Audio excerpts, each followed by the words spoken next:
Lettre encyclique de sa sainteté le pape Pie X sur les erreurs du modernisme. Aux patriarches, primats, archevêques et évêques, en grâce et communion avec le siège apostolique. Vénérables frères, salut et bénédiction apostolique. 1. À la mission qui nous a été confiée d'en haut de paître le troupeau du Seigneur, Jésus-Christ a assigné comme premier devoir de garder avec un soin jaloux le dépôt traditionnel de la foi, à l'encontre des profanes nouveautés de langage comme des contradictions de la fausse science. Nul âge, sans doute, où une telle vigilance ne fut nécessaire au peuple chrétien, car il n'a jamais manqué, suscité par l'ennemi du genre humain, d'hommes au langage pervers, 1. Diseurs de nouveautés et séducteurs, 2. Sujet de l'erreur et entraînant à l'erreur, 3. Mais, il faut bien le reconnaître, le nombre s'est accru étrangement, en ces derniers temps, des ennemis de la croix de Jésus-Christ qui, avec un art tout nouveau et souverainement perfide, s'efforcent d'annuler les vitales énergies de l'Église, et même, s'ils le pouvaient, de renverser de fond en comble le règne de Jésus-Christ. Nous taire n'est plus de mise, si nous voulons ne point paraître infidèles au plus sacré de nos devoirs, et que la bonté dont nous avons usé jusqu'ici, dans un espoir d'amendement, ne soit taxée d'oubli de notre charge. 2. Ce qui exige surtout que nous parlions sans délai, c'est que, les artisans d'erreur, il n'y a pas à les chercher aujourd'hui parmi les ennemis déclarés. Ils se cachent et c'est un sujet d'appréhension et d'angoisse très vive, dans le sein même et au cœur de l'Église, ennemis d'autant plus redoutables qu'ils le sont moins ouvertement. Nous parlons, vénérables frères, d'un grand nombre de catholiques laïcs, et, ce qui est encore plus à déplorer, de prêtres, qui, sous couleur d'amour de l'Église, absolument courts de philosophie et de théologie sérieuse, imprégnés au contraire jusqu'au moelle d'un venin d'erreur puisé chez les adversaires de la foi catholique, se posent, au mépris de toute modestie, comme rénovateurs de l'Église, qui, en phalange serrée, donnent audacieusement l'assaut à tout ce qu'il y a de plus sacré dans l'œuvre de Jésus-Christ, sans respecter sa propre personne, qu'ils abaissent, par une témérité sacrilège, jusqu'à la simple et pure humanité. 3. Ces hommes-là peuvent s'étonner que nous les rangions parmi les ennemis de l'Église. Nul ne s'en étonnera avec quelques fondements qui, mettant leurs intentions à part, dont le jugement est réservé à Dieu, voudra bien examiner leur doctrine et, conséquemment à celle-ci, leur manière de parler et d'agir. Ennemis de l'Église, certes ils le sont, et à dire qu'elle n'en a pas de pire on ne s'écarte pas du vrai. Ce n'est pas du dehors, en effet, on l'a déjà noté, c'est du dedans qu'il trame sa ruine. Le danger est aujourd'hui presque aux entrailles même et aux veines de l'Église. Leurs coups sont d'autant plus sûrs qu'ils savent mieux où la frapper. Ajoutez que ce n'est point au rameau ou au rejeton qu'ils ont mis la cognée, mais à la racine même, c'est-à-dire à la foi et à ses fibres les plus profondes. Puis, cette racine d'immortelle vie une fois tranchée, ils se donnent la tâche de faire circuler le virus par tout l'arbre. Nulle partie de la foi catholique qui reste à l'abri de leurs mains, nul qu'ils ne fassent tout pour corrompre. Et tandis qu'ils poursuivent par 1000 chemins leurs desseins néfastes, rien de si insidieux, de si perfide que leur tactique. Amalgamant en eux le rationaliste et le catholique, ils le font avec un tel raffinement d'habileté qu'ils abusent facilement les esprits mal avertis. D'ailleurs, consommés en témérité, il n'est sorte de conséquence qui les fasse reculer, ou plutôt qu'ils ne soutiennent hautement et opiniâtrement. Avec cela, et chose très propre à donner le change, une vie toute d'activité, une assiduité et une ardeur singulière à tous les genres d'études, des mœurs recommandables d'ordinaire pour leur sévérité.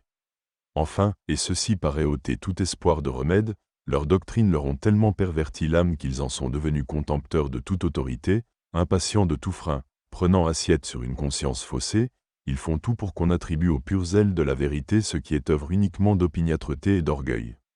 Certes, nous avions espéré qu'ils se raviseraient quelque jour, et, pour cela, nous avions usé avec eux d'abord de douceur, comme avec des fils, puis de sévérité, enfin, et bien à contre-cœur, de réprimande publique. Vous n'ignorez pas, vénérables frères, la stérilité de nos efforts. Ils courbent un moment la tête pour la relever aussitôt plus orgueilleuse. Ah, s'il n'était question que d'eux, nous pourrions peut-être dissimuler, mais c'est la religion catholique, sa sécurité qui sont en jeu.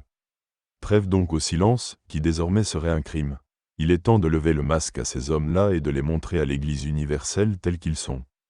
4. Et comme une tactique des modernistes, ainsi les appelle-t-on communément et avec beaucoup de raison, tactique en vérité fort insidieuse, et de ne jamais exposer leur doctrine méthodiquement et dans leur ensemble, mais de les fragmenter en quelque sorte et de les éparpiller çà et là, ce qui prête à les faire juger ondoyants et indécis, quand leurs idées, au contraire, sont parfaitement arrêtées et consistantes. Il importe ici et avant tout de présenter ces mêmes doctrines sous une seule vue, et de montrer le lien logique qui les rattache entre elles.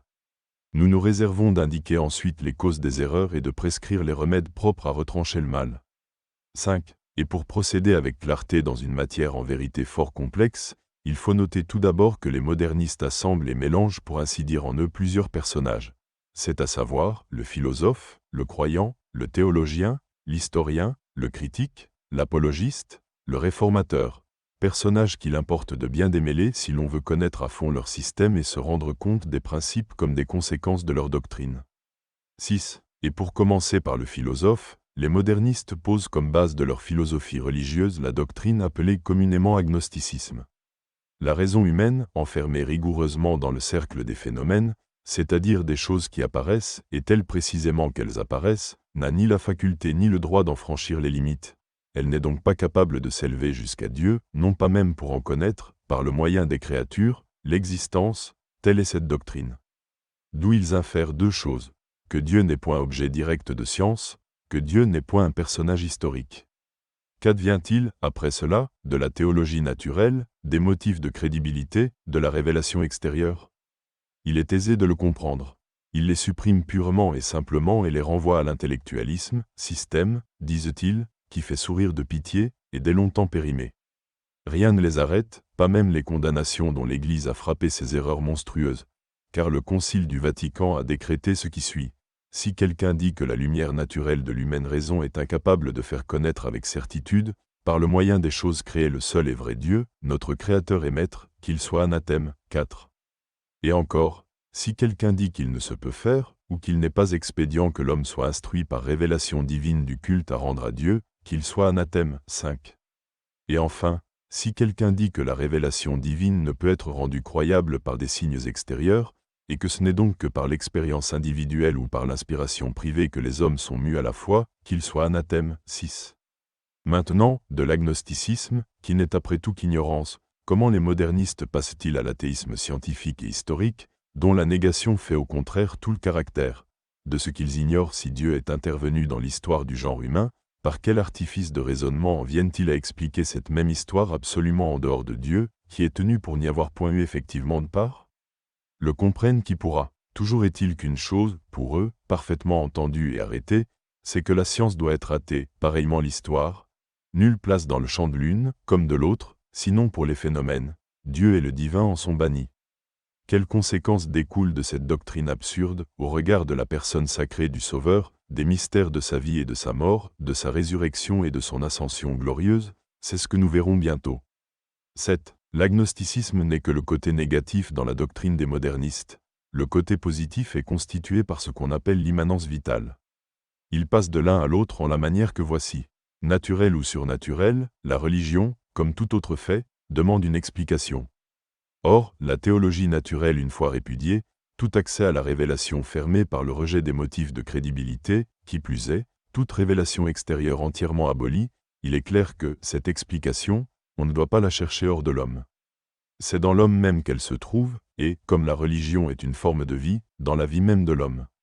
Voilà l'immanence religieuse. Or, tout phénomène vital, et, on l'a dit, telle est la religion, a pour premier stimulant une nécessité, un besoin, pour première manifestation, ce mouvement du cœur appelé sentiment. Il s'ensuit, puisque l'objet de la religion est Dieu, que la foi, principe et fondement de toute religion, réside dans un certain sentiment intime engendré lui-même par le besoin du divin. Ce besoin, d'ailleurs, ne se trahissant que dans de certaines rencontres déterminées et favorables, n'appartient pas de soi au domaine de la conscience. Dans le principe, il gît au-dessous, et, selon un vocable emprunté de la philosophie moderne, dans la subconscience, où il faut ajouter que sa racine reste cachée, entièrement inaccessible à l'esprit. Veut-on savoir maintenant en quelle manière ce besoin du divin, si l'homme vient à l'éprouver, se tourne finalement en religion? Les modernistes répondent, la science et l'histoire sont enfermées entre deux bornes, l'une extérieure, du monde visible, l'autre intérieure, de la conscience. Parvenue là, impossible à elle de passer outre. Au-delà, c'est l'inconnaissable. Justement, en face de cet inconnaissable, de celui, disons-nous, qui est hors de l'homme, par-delà la nature visible, comme de celui qui est en l'homme même, dans les profondeurs de la subconscience, sans nul jugement préalable, ce qui est du pur fidéisme, le besoin du divin suscite dans l'âme portée à la religion un sentiment particulier. Ce sentiment a ceci de propre qu'il enveloppe Dieu et comme objet et comme cause intime, et qu'il unit en quelque façon l'homme avec Dieu. Telle est, pour les modernistes, la foi, et dans la foi ainsi entendu le commencement de toute religion. 8. Là ne se borne pas leur philosophie, ou, pour mieux dire, leur divagation. Dans ce sentiment ils trouvent donc la foi, mais aussi, avec la foi et dans la foi, la révélation. Et pour la révélation, en effet, que veut-on de plus? Ce sentiment qui apparaît dans la conscience, et Dieu qui, dans ce sentiment, quoique confusément encore, se manifeste à l'âme, n'est-ce point là une révélation, ou tout au moins un commencement de révélation? Même si l'on y regarde bien, du moment que Dieu est tout ensemble cause et objet de la foi, dans la foi on trouve donc la révélation, et comme venant de Dieu et comme portant sur Dieu, c'est-à-dire que Dieu y est dans le même temps révélateur et révélé. De là, vénérables frères, cette doctrine absurde des modernistes, que toute religion est à la fois naturelle et surnaturelle, selon le point de vue. De là, l'équivalence entre la conscience et la révélation. De là, enfin, la loi qui érige la conscience religieuse en règle universelle, entièrement de pair avec la révélation, et à laquelle tout doit s'assujettir, jusqu'à l'autorité suprême dans sa triple manifestation, doctrinale, culturelle, disciplinaire. 9. On ne donnerait pas une idée complète de l'origine de la foi et de la révélation, telle que l'entendent les modernistes, si l'on attirait l'attention sur un point fort important, à raison des conséquences historico-critiques qu'ils en tirent. Il ne faut pas croire que l'inconnaissable s'offre à la fois isolé et nu. Il est, au contraire, relié étroitement à un phénomène qui, pour appartenir au domaine de la science et de l'histoire, ne laisse pas de le déborder par quelque endroit. Ce sera un fait de la nature, enveloppant quelque mystère. Ce sera encore un homme dont le caractère, les actes, les paroles paraissent déconcerter les communes lois de l'histoire. Or, voici ce qui arrive. L'inconnaissable, dans sa liaison avec un phénomène, venant à amorcer la foi, celle-ci s'étend au phénomène lui-même et le pénètre en quelque sorte de sa propre vie. Deux conséquences en dérivent. Il se produit, en premier lieu, une espèce de transfiguration du phénomène que la foi hausse au-dessus de lui-même et de sa vraie réalité, comme pour le mieux adapter, ainsi qu'une matière, à la forme divine qu'elle veut lui donner. Il s'opère en second lieu une espèce de défiguration du phénomène, s'il est permis d'employer ce mot, en ce que la foi, l'ayant soustrait aux conditions de l'espace et du temps, en vient à lui attribuer des choses qui, selon la réalité, ne lui conviennent point. Ce qui arrive surtout, quand il s'agit d'un phénomène du passé, et d'autant plus aisément que ce passé est plus lointain. De cette double opération, les modernistes firent deux lois qui, ajoutées à une troisième, déjà fournie par l'agnosticisme, forment comme les bases de leur critique historique. Un exemple éclaircira la chose, et Jésus-Christ va nous le fournir. Dans la personne du Christ, disent-ils, la science ni l'histoire ne trouvent autre chose qu'un homme. De son histoire, donc, au nom de la première loi, basée sur l'agnosticisme, il faut effacer tout ce qui a caractère de divin. La personne historique du Christ a été transfigurée par la foi. Il faut donc retrancher encore de son histoire, de par la seconde loi, tout ce qui l'élève au-dessus des conditions historiques. Enfin, la même personne du Christ a été défigurée par la foi. Il faut donc, en vertu de la troisième loi, écarter en outre de son histoire les paroles, les actes, en un mot, tout ce qui ne répond point à son caractère, à sa condition, à son éducation, au lieu et au temps où il vécut. 10. Étrange paraîtra, sans doute, cette façon de raisonner, telle est pourtant la critique moderniste. 11. Le sentiment religieux, qui jaillit ainsi, par immanence vitale, des profondeurs de la subconscience, est le germe de toute religion, comme il est la raison de tout ce qui a été ou sera jamais, en aucune religion. Obscur, presque informe, à l'origine, ce sentiment est allé progressant sous l'influence secrète du principe qui lui donna l'être, et de niveau avec la vie humaine, dont on se rappelle qu'il est une forme. Ainsi naquirent toutes les religions, y compris les religions surnaturelles. Elles ne sont toutes que des efflorescences de ce sentiment. Et que l'on n'attende pas une exception en faveur de la religion catholique, elle est mise entièrement sur le pied des autres. Son berceau fut la conscience de Jésus-Christ, homme de nature exquise, comme il n'en fut ni n'en sera jamais. Elle est née là, non d'un autre principe que de l'immanence vitale. On est saisi de stupeur en face d'une telle audace dans l'assertion, d'une telle aisance dans le blasphème. Et ce ne sont point les incrédules seuls, vénérables frères, qui profèrent de telles témérités. Ce sont des catholiques, ce sont des prêtres même, et nombreux, qui les publient avec ostentation. Et dire qu'ils se targuent, avec de telles insanités, de rénover l'Église. Certes, il ne s'agit plus de la vieille erreur qui dotait la nature humaine d'une espèce de droit à l'ordre surnaturel. Que cela est dépassé. En l'homme qui est Jésus-Christ, aussi bien qu'en nous, notre sainte religion n'est autre chose qu'un fruit simple et spontané de la nature. Y a-t-il rien, en vérité, qui détruise plus radicalement l'ordre surnaturel ? C'est donc avec souverainement de raison que le Concile du Vatican a décrété ce qui suit. Si quelqu'un dit que l'homme ne peut être élevé à une connaissance et à une perfection qui surpasse la nature, mais qu'il peut et qu'il doit, par un progrès continu, parvenir enfin de lui-même à la possession de tout vrai et de tout bien, qu'il soit anathème. 7. 12. Nous n'avons vu jusqu'ici, vénérables frères, aucune place faite à l'intelligence. Selon les modernistes, elle a pourtant sa part dans l'acte de foi, et il importe de dire laquelle. Le sentiment dont il a été question, précisément parce qu'il est sentiment et non connaissance, fait bien surgir Dieu en l'homme, mais si confusément encore que Dieu, à vrai dire, ne s'y distingue pas, ou à peine, de l'homme lui-même. Ce sentiment, il faut donc qu'une lumière le vienne irradier, y mettre Dieu en relief dans une certaine opposition avec le sujet. C'est l'office de l'intelligence, faculté de pensée et d'analyse, dont l'homme se sert pour traduire, d'abord en représentations intellectuelles, puis en expressions verbales, les phénomènes de la vie dont il est le théâtre. De là ce mot devenu banal chez les modernistes, l'homme doit penser sa foi. L'intelligence survient donc au sentiment et, se penchant en quelque sorte sur lui, y opère à la façon d'un peintre qui, sur une toile vieillie, retrouverait et ferait reparaître les lignes effacées du dessin. Telle est, à peu de choses près, la comparaison fournie par l'un des maîtres des modernistes. Or, en ce travail, l'intelligence a un double procédé. D'abord, par un acte naturel et spontané, elle traduit la chose en une assertion simple et vulgaire. Puis, faisant appel à la réflexion et à l'étude, travaillant sur sa pensée, comme ils disent, elle interprète la formule primitive au moyen de formules dérivées, plus approfondies et plus distinctes. Celles-ci, venant à être sanctionnées par le magistère de l'Église, constitueront le dogme.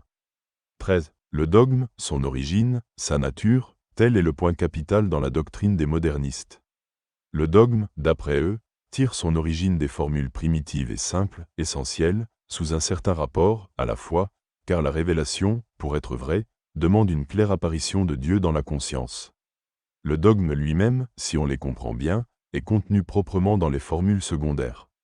Maintenant, pour bien entendre sa nature, il faut voir avant tout quelle sorte de rapport il y a entre les formules religieuses et le sentiment religieux. Ce qui ne sera pas malaisé à découvrir si l'on se reporte au but de ces mêmes formules, qui est de fournir au croyant le moyen de se rendre compte de sa foi. Elles constituent donc entre le croyant et sa foi une sorte d'entre-deux. Par rapport à la foi, elles ne sont que des signes inadéquats de son objet, vulgairement des symboles. Par rapport au croyant, elles ne sont que de purs instruments.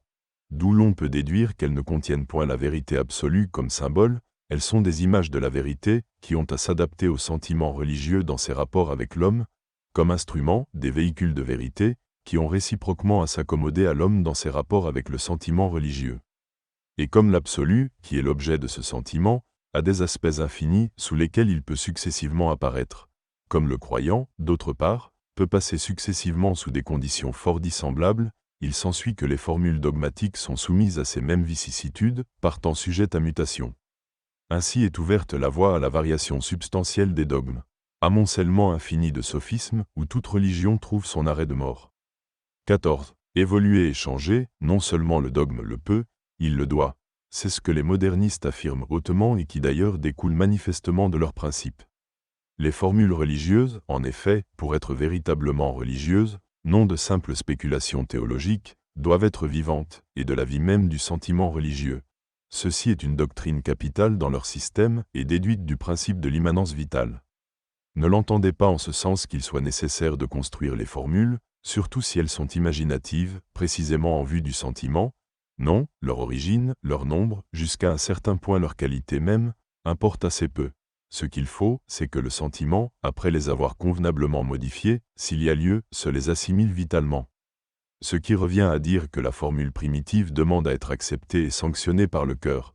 Le travail subséquent, d'où s'engendrent les formules secondaires, à être fait sous la pression du cœur. C'est en cette vue surtout, c'est-à-dire afin d'être et de rester vivante, qu'il est nécessaire qu'elle soit et qu'elle reste assortie aux croyants et à sa foi. Le jour où cette adaptation viendrait à cesser, ce jour-là elle se viderait du même coup de leur contenu primitif. Il n'y aurait d'autre parti à prendre que de les changer. Étant donné le caractère si précaire et si instable des formules dogmatiques, on comprend à merveille que les modernistes les aient en si mince estime, s'ils ne les méprisent ouvertement. Le sentiment religieux, la vie religieuse, c'est ce qu'ils ont toujours aux lèvres, ce qu'ils exaltent sans fin. En même temps, ils réprimandent l'Église audacieusement, comme faisant fausse route, comme ne sachant pas discerner de la signification matérielle des formules leur sens religieux et moral, comme s'attachant opiniâtrement et stérilement à des formules vaines et vides, cependant qu'elles laissent la religion aller à sa ruine.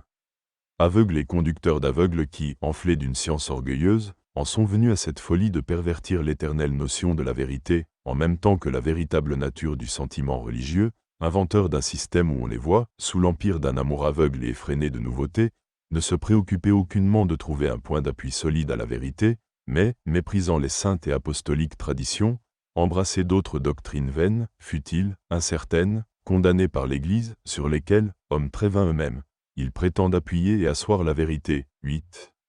15. Tel est, vénérable frère, le moderniste philosophe. Si maintenant, passant aux croyants, nous voulons savoir en quoi, chez ce même moderniste, il se distingue du philosophe, une chose est premièrement à noter, c'est que le philosophe admet bien la réalité divine comme objet de la foi. Mais cette réalité, pour lui, n'existe pas ailleurs que dans l'âme même du croyant, c'est-à-dire comme objet de son sentiment et de ses affirmations, ce qui ne sort pas, après tout, du monde des phénomènes. Si Dieu existe en soi, hors du sentiment et hors des affirmations, c'est de quoi il n'a cure, il en fait totalement abstraction. Pour le croyant, au contraire, Dieu existe en soi, indépendamment de lui, croyant, il en a la certitude, et c'est par là qu'il se distingue du philosophe. Si maintenant vous demandez sur quoi, en fin de compte, cette certitude repose, les modernistes répondent, sur l'expérience individuelle. Ils se séparent ainsi des rationalistes, mais pour verser dans la doctrine des protestants et des pseudo-mystiques. Voici, au surplus, comme ils expliquent la chose. Si l'on pénètre le sentiment religieux, on y découvrira facilement une certaine intuition du cœur, grâce à laquelle, et sans nul intermédiaire, l'homme atteint la réalité même de Dieu, d'où une certitude de son existence qui passe très fort toute certitude scientifique.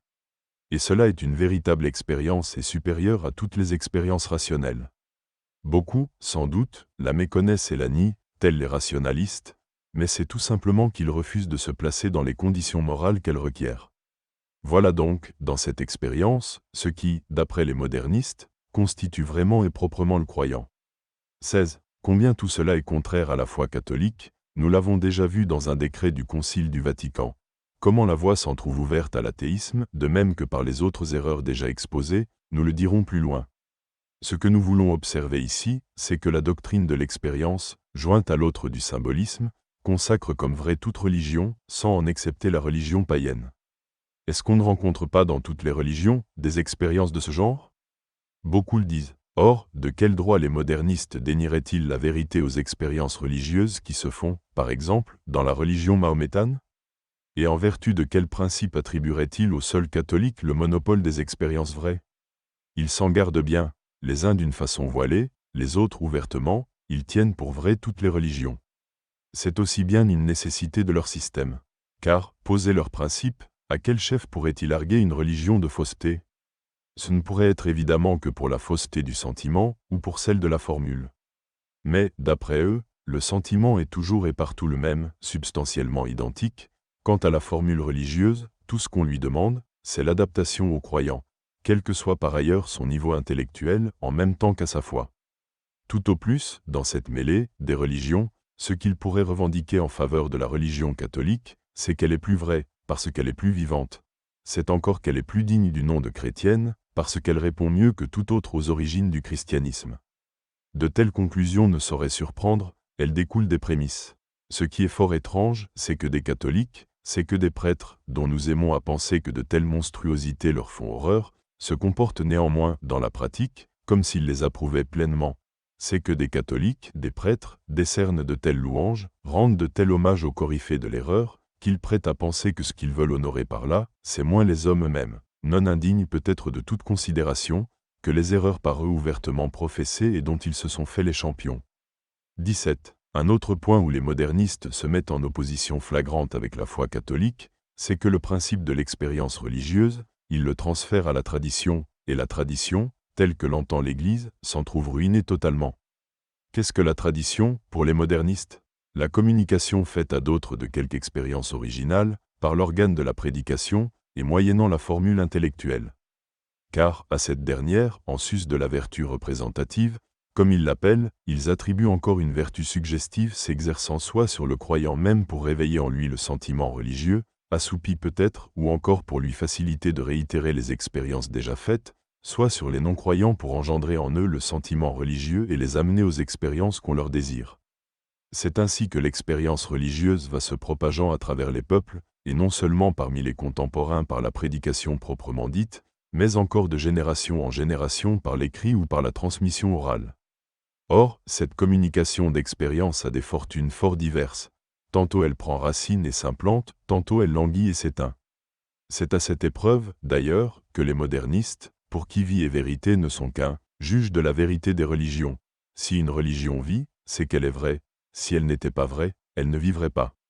D'où l'on conclut encore, toutes les religions existantes sont donc vraies. 18. Au point où nous en sommes, vénérables frères, nous avons plus qu'il ne faut pour nous faire une idée exacte des rapports qu'ils établissent entre la foi et la science, entendant aussi sous ce dernier mot l'histoire. En premier lieu, leurs objets sont totalement étrangers entre eux, l'un en dehors de l'autre. Celui de la foi est justement ce que la science déclare lui être à elle-même inconnaissable. De là un champ tout divers. La science est tout au phénomène, la foi n'a rien à y voir.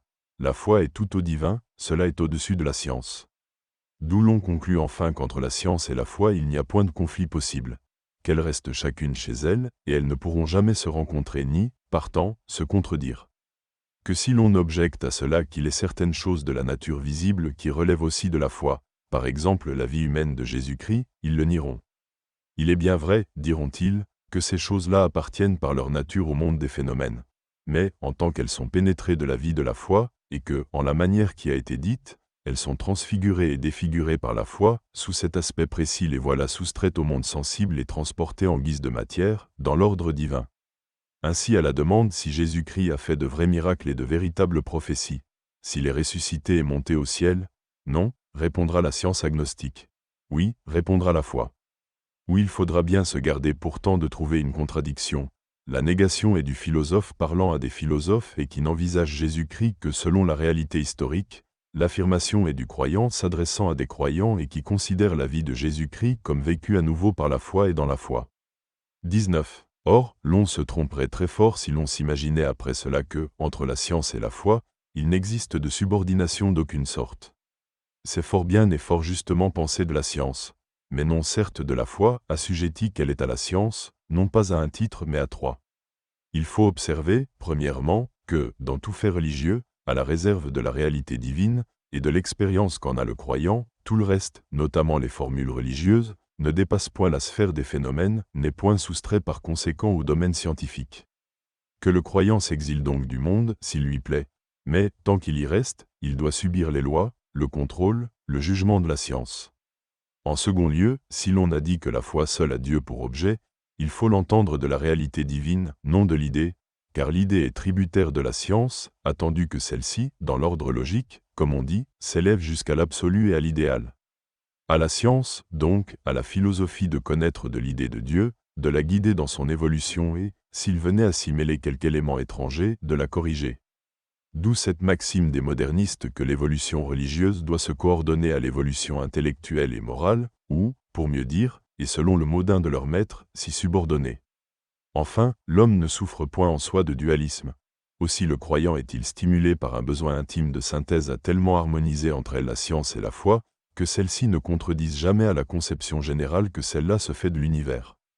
Ainsi donc, vis-à-vis de la foi, liberté totale de la science. Au contraire, et nonobstant qu'on les ait données pour étrangères l'une à l'autre, à la science asservissement de la foi. Toutes choses, vénérables frères, qui sont en opposition formelle avec les enseignements de notre prédécesseur Pie IX. Il écrivait, en effet, qu'il est de la philosophie, en tout ce qui regarde la religion, non de commander mais d'obéir, non de prescrire ce qui est à croire, mais de l'embrasser avec une soumission que la raison éclaire, de ne point scruter les profondeurs des mystères de Dieu mais de les révérer en toute piété et humilité. 9. Les modernistes renversent cet ordre, et méritent qu'on leur applique ce que Grégoire IX, un autre de nos prédécesseurs, écrivait de certains théologiens de son temps. Il en est parmi vous, gonflés d'esprit de vanité ainsi que des outres, qui s'efforcent de déplacer, par des nouveautés profanes, les bornes qu'ont fixées les pères, qui plient les saintes lettres aux doctrines de la philosophie rationnelle, par pure ostentation de science, sans viser à aucun profit des auditeurs, qui, séduits par d'insolites et bizarres doctrines, mettent que en tête et à la servante assujettissent la reine. 10. 20. Ce qui jettera plus de jour encore sur ces doctrines des modernistes, c'est leur conduite qui est pleinement conséquente. À les entendre, à les lire, on serait tenté de croire qu'ils tombent en contradiction avec eux-mêmes, qu'ils sont oscillants et incertains. Loin de là, tout est pesé, tout est voulu chez eux, mais à la lumière de ce principe que la foi et la science sont l'une à l'autre étrangères. Telle page de leur ouvrage pourrait être signée par un catholique, tournez la page, vous croyez lire un rationaliste. Écrivent-ils histoire? Nulle mention de la divinité de Jésus-Christ, monte-t-il dans la chair sacrée, ils la proclament hautement. Historiens, ils dédaignent père et concile. Catéchistes, ils les citent avec honneur. Si vous y prenez garde, il y a pour eux deux exégèses fort distinctes, l'exégèse théologique et pastorale, l'exégèse scientifique et historique. De même, en vertu de ce principe que la science ne relève à aucun titre de la foi, s'ils dissertent de philosophie, d'histoire, de critique, ils affichent en mille manières, n'ayant pas horreur de marcher en cela sur les traces de Luther, 11, leur mépris des enseignements catholiques, des saints-pères, des conciles écuméniques, du magistère ecclésiastique. Réprimandés sur ce point, ils jettent les hauts cris, se plaignant amèrement qu'on viole leur liberté. Enfin, vu que la foi est subordonnée à la science, ils reprennent l'Église, ouvertement et en toute rencontre, de ce qu'elle s'obstine à ne point assujettir et accommoder les dogmes aux opinions des philosophes. Quant à eux, après avoir fait table rase de l'antique théologie, ils s'efforcent d'en introduire une autre, complaisante celle-ci, aux divagations de ces mêmes philosophes. 21. Ici, vénérables frères, se présente à nous le moderniste théologien. La matière est vaste et compliquée, nous la condenserons en peu de mots. Ce dont il s'agit, c'est de concilier la science et la foi, tout naturellement par subordination de la foi à la science. La méthode du moderniste théologien est tout entière à prendre les principes du philosophe et à les adapter aux croyants, et c'est à savoir les principes de l'immanence et du symbolisme. Fort simple est le procédé. Le philosophe disait, le principe de la loi est immanent. Le croyant ajoutait, ce principe est Dieu. Le théologien conclut, Dieu est donc immanent dans l'homme. Immanence théologique. De même, le philosophe disait, les représentations de l'objet de la loi sont de purs symboles. Le croyant ajoutait, l'objet de la loi est Dieu en soi. Le théologien conclut, les représentations de la réalité divine sont donc purement symboliques. Symbolisme théologique. Insignes erreurs, plus pernicieuses l'une que l'autre, ainsi qu'on va le voir clairement par les conséquences. Et, pour commencer par le symbolisme, comme les symboles sont tout ensemble et symboles au regard de l'objet et instruments au regard du sujet, il découle de là deux conséquences. La première, c'est que le croyant ne doit point adhérer précisément à la formule, en tant que formule, mais en user purement pour atteindre à la vérité absolue, que la formule voile et dévoile en même temps qu'elle fait effort pour exprimer, sans y parvenir jamais. La seconde, c'est que le croyant doit employer ces formules dans la mesure où elles peuvent lui servir, car c'est pour seconder sa foi, non pour l'entraver, qu'elles lui sont données, sous réserve toujours du respect social qui leur est dû, pour autant que le magistère public les aura jugés aptes à traduire la conscience commune, et jusqu'à ce qu'il ait réformé ce jugement. 22. Pour ce qui est de l'immanence, il est assez malaisé de savoir sur ce point la vraie pensée des modernistes, tant leurs opinions y sont divergentes. Les uns l'entendent en ce sens que Dieu est plus présent à l'homme que l'homme n'est présent à lui-même, ce qui, sainement compris, est irréprochable. D'autres veulent que l'action de Dieu ne fasse qu'un avec l'action de la nature, la cause première pénétrant la cause seconde, ce qui est en réalité la ruine de l'ordre surnaturel. D'autres enfin expliquent tellement la chose qu'ils se font soupçonner d'interprétation panthéiste. Ceux-ci sont d'accord avec eux-mêmes et vraiment logiques. 23. À ce principe d'immanence il s'en rattache un autre que l'on peut appeler de permanence divine. Il diffère du premier à peu près comme l'expérience transmise par tradition de la simple expérience individuelle. Un exemple éclaircira la chose, et il sera tiré de l'Église et des sacrements. Il ne faut pas s'imaginer, disent-ils, que les sacrements et l'Église aient été institués immédiatement par Jésus-Christ.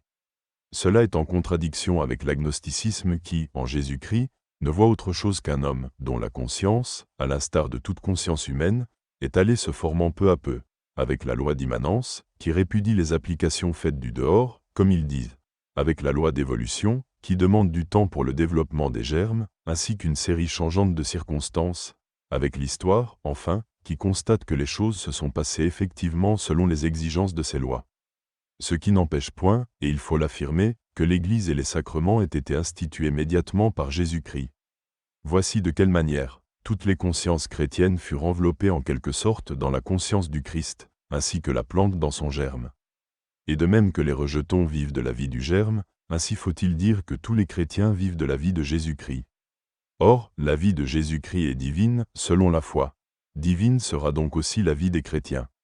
Et c'est pourquoi, s'il arrive que la vie chrétienne, dans la suite des temps, donne naissance au sacrement et à l'Église, on pourra affirmer en toute vérité que l'origine en vient de Jésus-Christ et qu'elle est divine. C'est par le même procédé que la divinité sera octroyée aux saintes Écritures, qu'elle le sera au dogme. Là se borne à peu près la théologie des modernistes. Mince bagage sans doute, mais plus que suffisant si l'on tient, avec eux, que la foi doit en passer par tous les caprices de la science. 24. De tout ceci, nous laisserons à chacun le soin d'en faire l'application à ce qui va suivre, elle est aisée.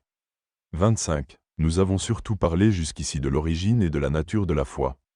Or, dans le système des modernistes, la foi a plusieurs rejetons, dont voici les principaux, l'Église, le dogme, le culte, les livres saints. Voyons ce qu'ils en disent.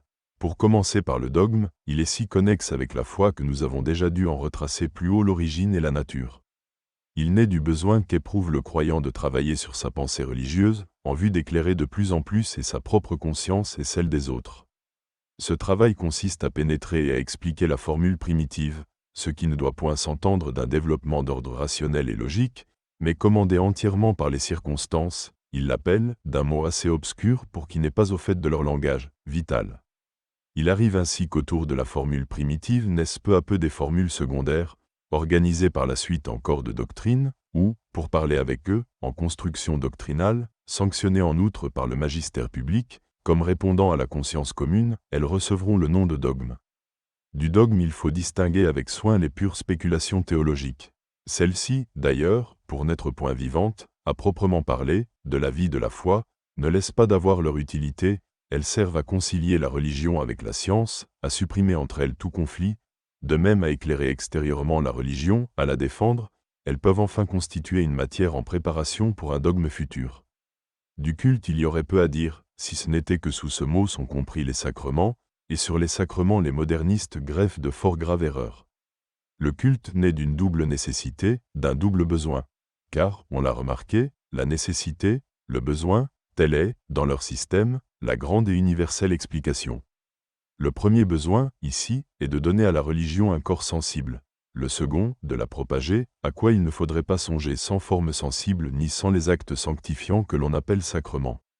Les sacrements, pour les modernistes, sont de purs signes ou symboles, bien que doués d'efficacité. Ils les comparent à de certaines paroles, dont on dit vulgairement qu'elles ont fait fortune parce qu'elles ont la vertu de faire rayonner des idées fortes et pénétrantes, qui impressionnent et remuent. Comme ces paroles sont à ces idées, de même les sacrements aux sentiments religieux. Rien de plus, autant dire, en vérité, et plus clairement, que les sacrements n'ont été institués que pour nourrir la foi, proposition condamnée par le Concile de Trente. Si quelqu'un dit que les sacrements n'ont été institués que pour nourrir la foi, qu'il soit anathème. 12. 26. De l'origine et de la nature des livres saints nous avons déjà touché quelque chose. Ils ne constituent, non plus, que de simples rejetons de la foi. Si l'on veut les définir exactement, on dira qu'ils sont le recueil des expériences faites dans une religion donnée, non point d'expériences à la portée de tous et vulgaires, mais extraordinaires et insignes. Ceci est dit de nos livres saints de l'Ancien et du Nouveau Testament, aussi bien que des autres. Et une remarque qu'ils ajoutent, fort avisée à leur point de vue, c'est que si l'expérience roule toujours sur le présent, elle peut puiser néanmoins sa matière et dans le passé et dans l'avenir, attendu que le croyant vit sous la forme du présent, et les choses du passé qu'il fait renaître par le souvenir, et celles de l'avenir qu'il anticipe par la prévision. De là, parmi les livres saints, les livres historiques et les apocalyptiques. C'est Dieu qui parle dans ces livres, par l'organe du croyant, mais, selon la théologie moderniste, par voie d'immanence et de permanence vitale. Demande-t-on ce qu'il en est de l'inspiration? L'inspiration, répond-il, ne diffère pas, si ce n'est par l'intensité, de ce besoin qu'éprouve tout croyant de communiquer sa foi, par l'écrit ou par la parole. On trouve quelque chose de semblable dans l'inspiration poétique, et on se souvient du mot fameux « Un Dieu est en nous », de lui qui nous agite vient cette flamme. C'est ainsi que Dieu, dans leur doctrine, est le principe de l'inspiration des saints livres. Cette inspiration, ajoute-t-il, rien, dans ces mêmes livres, qui lui échappe.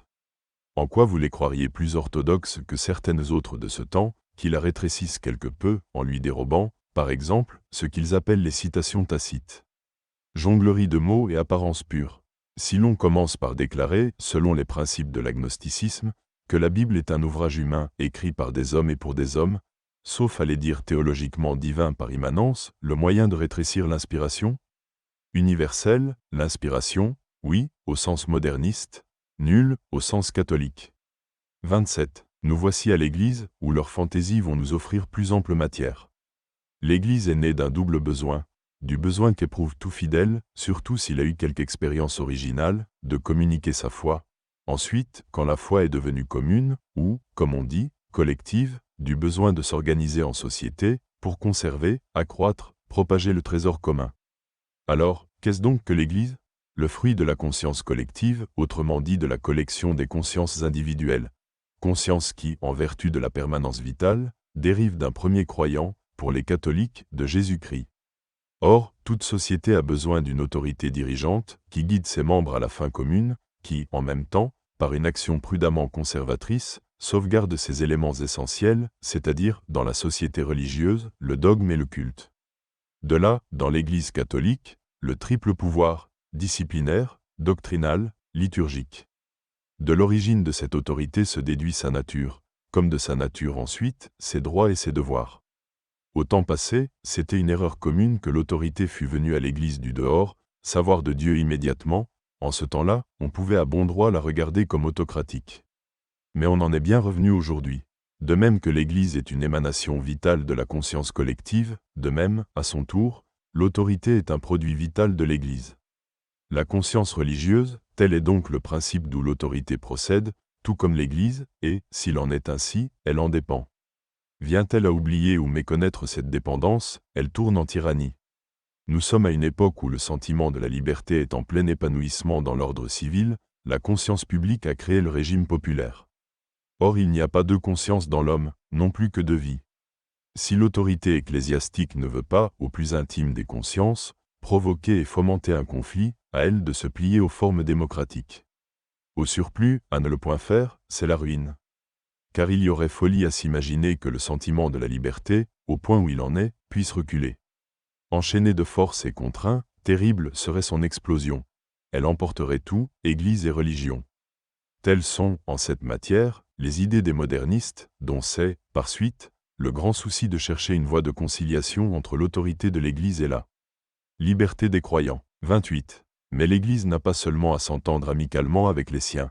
Ses rapports ne se bornent pas au dedans, elle en a encore avec le dehors. Car elle n'occupe pas seule le monde. En regard, il y a d'autres sociétés, avec qui elle ne peut se dispenser de communiquer et d'avoir commerce. Vis-à-vis de celles-ci, quels sont donc ses droits et ses devoirs? C'est ce qu'il s'agit de déterminer, et non pas sur d'autres principes, bien entendu, que sa nature même, telle qu'ils l'ont décrite. Les règles qu'ils appliquent sont les mêmes que pour la science et la foi, sauf que là il s'agissait d'objets, ici de fins. De même donc que la foi et la science sont étrangères l'une à l'autre, à raison de la diversité des objets. De même, l'Église et l'État, à raison de la diversité des fins, spirituelles pour l'Église, temporelles pour l'État. Autrefois, on a pu subordonner le temporel au spirituel. On a pu parler de questions mixtes, où l'Église apparaissait comme reine, maîtresse.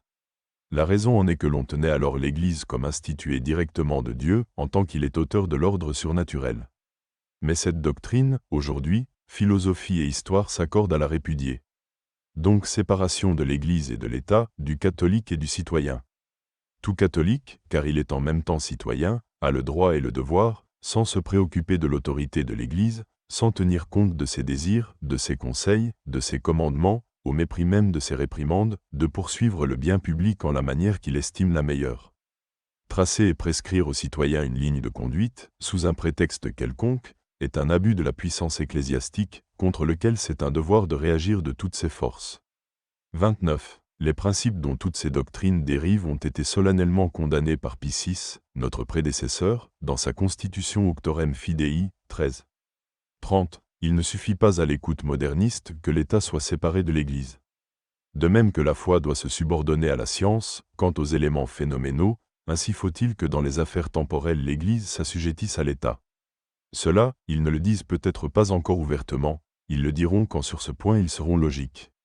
Poser, en effet, que dans les choses temporelles l'État est maître, s'il arrive que le croyant, aux actes intérieurs de religion, dont il ne se contente pas d'aventure, en veuille ajouter d'extérieur, comme serait l'administration des sacrements, la conséquence nécessaire, c'est qu'il tombe sous la domination de l'État.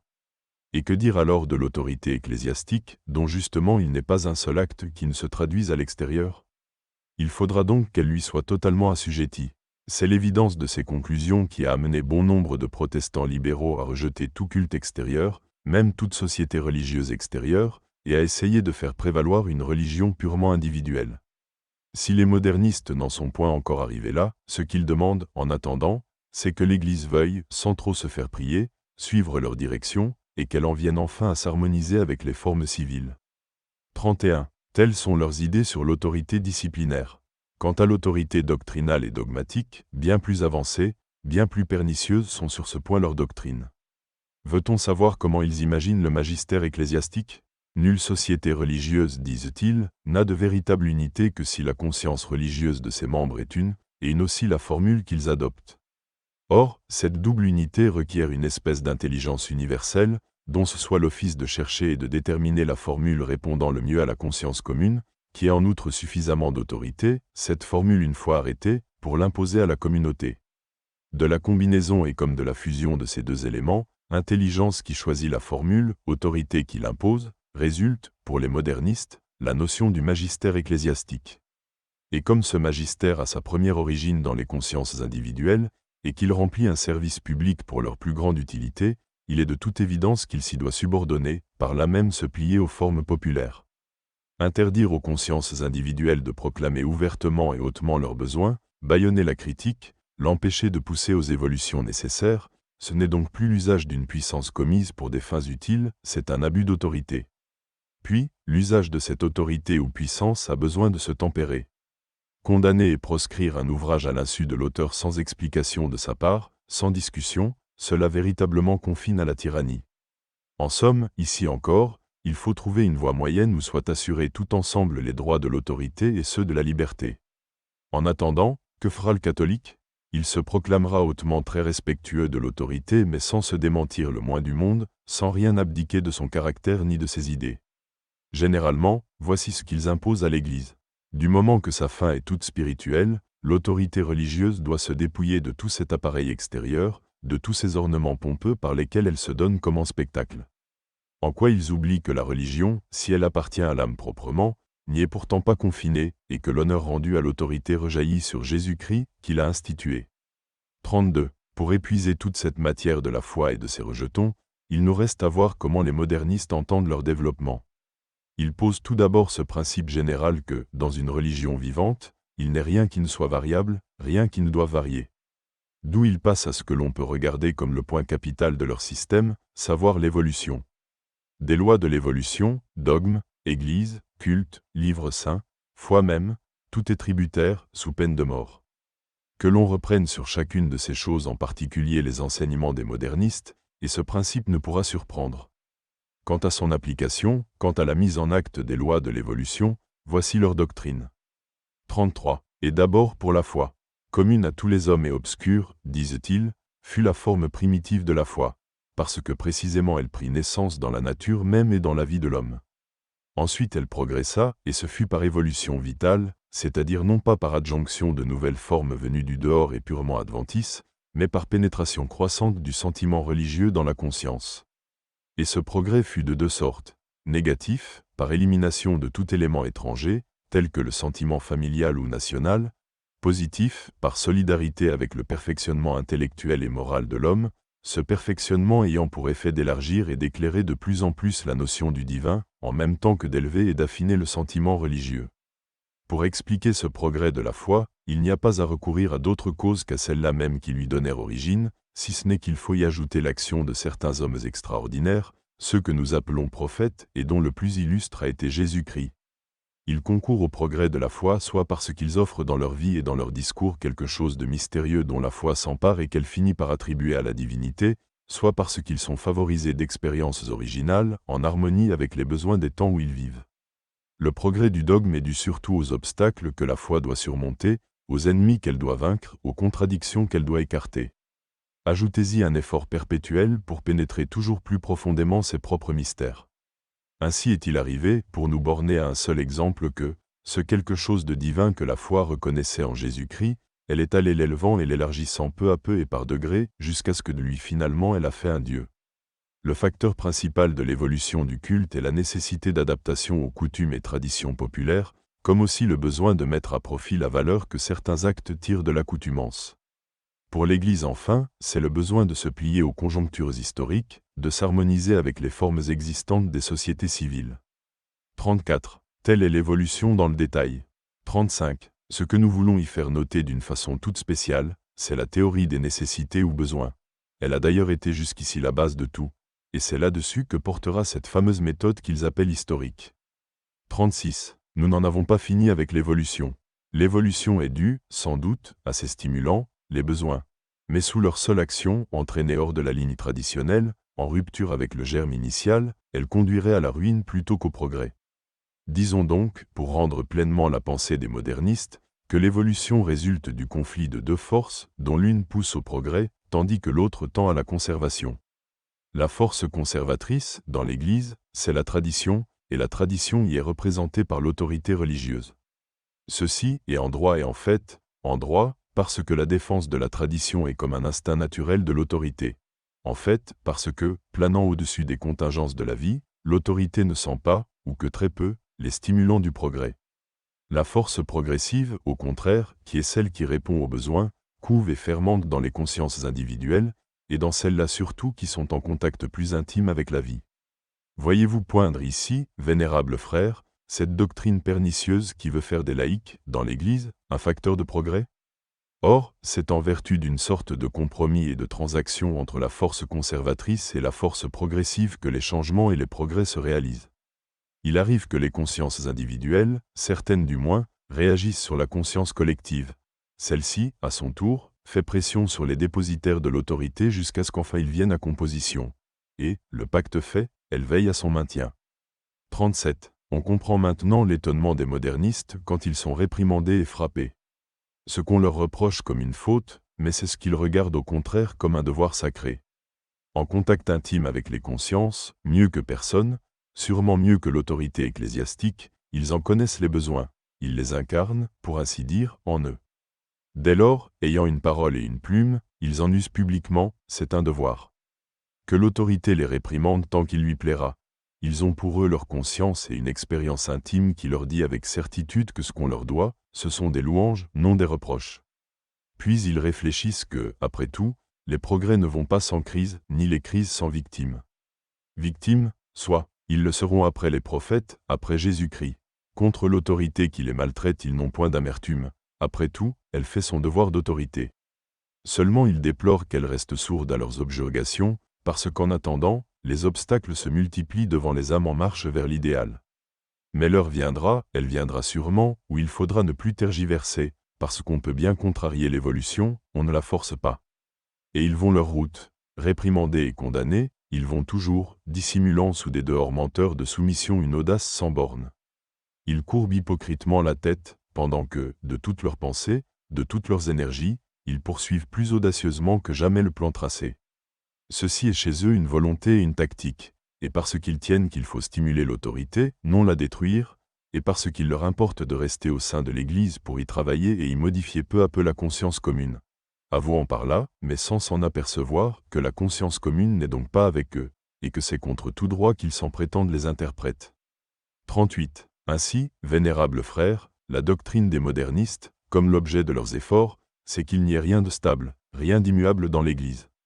Ils ont eu des précurseurs, ceux dont Pie IX, notre prédécesseur, écrivait « Ces ennemis de la révélation divine exaltent le progrès humain et prétendent, avec une témérité et une audace vraiment sacrilèges, l'introduire dans la religion catholique, comme si cette religion n'était pas l'œuvre de Dieu, mais l'œuvre des hommes, une invention philosophique quelconque, susceptible de perfectionnements humains. » 14. Sur la révélation et le dogme, en particulier, la doctrine des modernistes n'offre rien de nouveau. Nous la trouvons condamnée dans le syllabus de Pie IX, où elle est énoncée en ces termes. La révélation divine est imparfaite, sujette par conséquent à un progrès continu et indéfini, en rapport avec le progrès de la raison humaine, 15, plus solennellement encore, dans le Concile du Vatican. La doctrine de loi que Dieu a révélée n'a pas été proposée aux intelligences comme une intention philosophique qu'elles eussent à perfectionner, mais elle a été confiée comme un dépôt divin à l'épouse de Jésus-Christ pour être par elle fidèlement gardée et infailliblement interprétée. C'est pourquoi aussi le sens des dogmes doit être retenu tel que notre Sainte Mère l'Église l'a une fois défini, et il ne faut jamais s'écarter de ce sens, sous le prétexte et le nom d'une plus profonde intelligence. 16. Par là, et même en matière de foi, le développement de nos connaissances, loin d'être contrarié, est secondé au contraire et favorisé. C'est pourquoi le Concile du Vatican poursuit que l'intelligence, que la science, que la sagesse croissent et progressent, d'un mouvement vigoureux et intense, en chacun comme en tous, dans le fidèle comme dans toute l'Église, d'âge en âge, de siècle en siècle, mais seulement dans son genre, c'est-à-dire selon le même dogme, le même sens, la même acception. 17. 39. Après avoir étudié chez les modernistes le philosophe, le croyant, le théologien, il nous reste à considérer l'historien, le critique, l'apologiste, le réformateur. 40. Certains d'entre les modernistes, adonnés aux études historiques, paraissent redouter très fort qu'on les prenne pour des philosophes. De philosophie, ils n'en savent pas le premier mot. Astuce profonde. Ce qu'ils craignent, c'est qu'on ne les soupçonne d'apporter en histoire des idées toutes faites, de provenance philosophique, qu'on ne les tienne pas pour assez objectifs, comme on dit aujourd'hui. Et pourtant, que leur histoire, que leur critique soit pure œuvre de philosophie, que leurs conclusions historico-critiques viennent en droite ligne de leurs principes philosophiques, rien de plus facile à démontrer. Leurs 3 premières lois sont contenues dans 3 principes philosophiques déjà vus, savoir, le principe de l'agnosticisme, le principe de la transfiguration des choses par la foi, le principe, enfin, que nous avons cru pouvoir nommer de défiguration. De par l'agnosticisme, l'histoire, non plus que la science, ne roule que sur des phénomènes. Conclusion, Dieu, toute intervention de Dieu dans les choses humaines, doivent être renvoyées à la foi, comme de son ressort exclusif. Que s'il se présente une chose où le divin et l'humain se mélangent, Jésus-Christ, par exemple, l'Église, les sacrements, il y aura donc à scinder ce composé et à en dissocier les éléments. L'humain restera à l'histoire, le divin ira à la foi. De là, fort courante chez les modernistes, la distinction du Christ de l'histoire et du Christ de la foi, de l'Église de l'histoire et de l'Église de la foi, des sacrements de l'histoire et des sacrements de la foi, et ainsi de suite. Puis, tel qu'il apparaît dans les documents, cet élément humain retenu pour l'histoire a été lui-même transfiguré manifestement par la foi, c'est-à-dire élevé au-dessus des conditions historiques. Il faut donc en éliminer encore toutes les adjonctions que la foi y a faites, et les renvoyer à la foi elle-même et à l'histoire de la foi. Ainsi, en ce qui regarde Jésus-Christ, tout ce qui dépasse l'homme selon sa condition naturelle et selon la conception que s'en fait la psychologie, l'homme aussi de telle région et de telle époque. Enfin, au nom du 3e principe philosophique, les choses mêmes qui ne dépassent pas la sphère historique sont passées au crible. Tout ce qui, au jugement des modernistes, n'est pas dans la logique des faits, comme ils disent, tout ce qui n'est pas assorti aux personnes, est encore écarté de l'histoire et renvoyé à la foi. Ainsi ils prétendent que notre Seigneur n'a jamais proféré de paroles qui ne pût être comprises des multitudes qui l'environnaient. D'où ils infèrent que toutes les allégories que l'on rencontre dans ses discours doivent être rayées de son histoire réelle et transférées à la foi. Demande-t-on peut-être au nom de quel critérium s'opère de tels discernements, mais c'est en étudiant le caractère de l'homme, sa condition sociale, son éducation, l'ensemble des circonstances où se déroulent ses actes, toutes choses, si nous l'entendons bien, qui se résolvent en un critérium purement subjectif. Car voici le procédé. Ils cherchent à se revêtir de la personnalité de Jésus-Christ, puis tout ce qu'ils eussent fait eux-mêmes en semblable conjoncture, ils n'hésitent pas à lui attribuer. Ainsi, absolument a priori, et au nom de certains principes philosophiques qu'ils affectent d'ignorer mais qui sont les bases de leur système, ils dénient au Christ de l'histoire réelle la divinité, comme à ses actes tout caractère divin. Quant à l'homme, il n'a fait ni dit que ce qu'ils lui permettent, eux, en se reportant au temps où il a vécu, de faire ou de dire. 41. Or, de même que l'histoire reçoit de la philosophie ses conclusions toutes faites, ainsi de l'histoire, la critique. En effet, sur les données fournies par l'historien, le critique fait 2 parts dans les documents. Ceux qui répondent à la triple élimination vont à l'histoire de la foi ou à l'histoire intérieure, le résidu reste à l'histoire réelle. Car il distingue soigneusement cette double histoire, et ce qui est à noter, c'est que l'histoire de la foi, il l'oppose à l'histoire réelle, précisément en tant que réelle, d'où il suit que des 2 Christ que nous avons mentionnés, l'un est réel, l'autre, celui de la foi, n'a jamais existé dans la réalité. L'un a vécu en un point du temps et de l'espace, l'autre n'a jamais vécu ailleurs que dans les pieuses méditations du croyant. Tel, par exemple, le Christ que nous offre l'évangile de Saint Jean. Cet évangile n'est, d'un bout à l'autre, qu'une pure contemplation. 42. Là ne se borne pas la tutelle exercée par la philosophie sur l'histoire. Les documents partagés en deux lots, comme il a été dit, voici reparaître le philosophe avec son principe de l'immanence vitale. L'immanence vitale, déclare-t-il, est ce qui explique tout dans l'histoire de l'Église, et puisque la cause ou condition de toute émanation vitale réside dans quelque besoin, il s'ensuit que nul fait n'anticipe sur le besoin correspondant. Historiquement, il ne peut que lui être postérieur. Là-dessus, voici comment l'historien opère. Cédant des documents qu'il peut recueillir, contenus dans les livres saints ou pris d'ailleurs, il dresse une sorte de nomenclature des besoins successifs par où est passée l'Église, et une fois dressée, il la remet au critique. Celui-ci la recevant d'une main, prenant, de l'autre, le lot de documents assignés à l'histoire de la foi, échelonne ceux-ci le long des âges, dans un ordre et à des époques qui répondent exactement à celle-là, guidé par ce principe que la narration ne peut que suivre le fait, comme le fait, le besoin. Il est vrai, d'ailleurs, que certaines parties des livres saints, les épîtres, par exemple, constituent le fait même créé par le besoin. Mais, quoi qu'il en soit, c'est une loi que la date des documents ne saurait autrement se déterminer que par la date des besoins auxquels successivement l'Église a été sujette. Suit une autre opération, car il y a à distinguer entre l'origine d'un fait et son développement. Ce qui naît en un jour ne prend des accroissements qu'avec le temps. Le critique reviendra donc aux documents échelonnés déjà par lui à travers les âges, et en fera encore deux parts, l'une se rapportant à l'origine, l'autre au développement. Puis, la dernière, il la répartira à diverses époques, dans un ordre déterminé. 43. Le principe qui le dirigera dans cette opération lui sera fourni, une fois de plus, par le philosophe. Car, d'après le philosophe, une loi domine et régit l'histoire, c'est l'évolution. À l'historien donc de scruter à nouveau les documents, d'y rechercher attentivement les conjonctures ou conditions que l'Église a traversées au cours de sa vie, d'évaluer sa force conservatrice, les nécessités intérieures et extérieures qui l'ont stimulé au progrès, les obstacles qui ont essayé de lui barrer la route, en un mot, tout ce qui peut renseigner sur la manière dont se sont appliquées en elle les lois de l'évolution. Cela fait, et comme conclusion de cette étude, il trace une sorte d'esquisse de l'histoire de l'Église. Le critique y adapte son dernier lot de documents, la plume court, l'histoire est écrite. Nous demandons, qui en sera dit l'auteur? L'historien? Le critique? À coup sûr ni l'un ni l'autre, mais bien le philosophe. Du commencement à la fin, n'est-ce pas l'a priori? Sans contredit, et un a priori où l'hérésie foisonne. Ces hommes-là nous font véritablement compassion. L'apôtre dirait, ils se sont évanouis dans leurs pensées, se disant sages, ils sont tombés en démence. 18. Mais où ils soulèvent le cœur d'indignation, c'est quand ils accusent l'Église de torturer les textes, de les arranger et de les amalgamer à sa guise pour les besoins de sa cause. Simplement, ils attribuent à l'Église ce qu'ils doivent sentir que leur reproche très nettement leur conscience. 44. De cet échelonnement, de cet éparpillement le long des siècles, il suit tout naturellement que les livres saints ne sauraient plus être attribués aux auteurs dont ils portent le nom.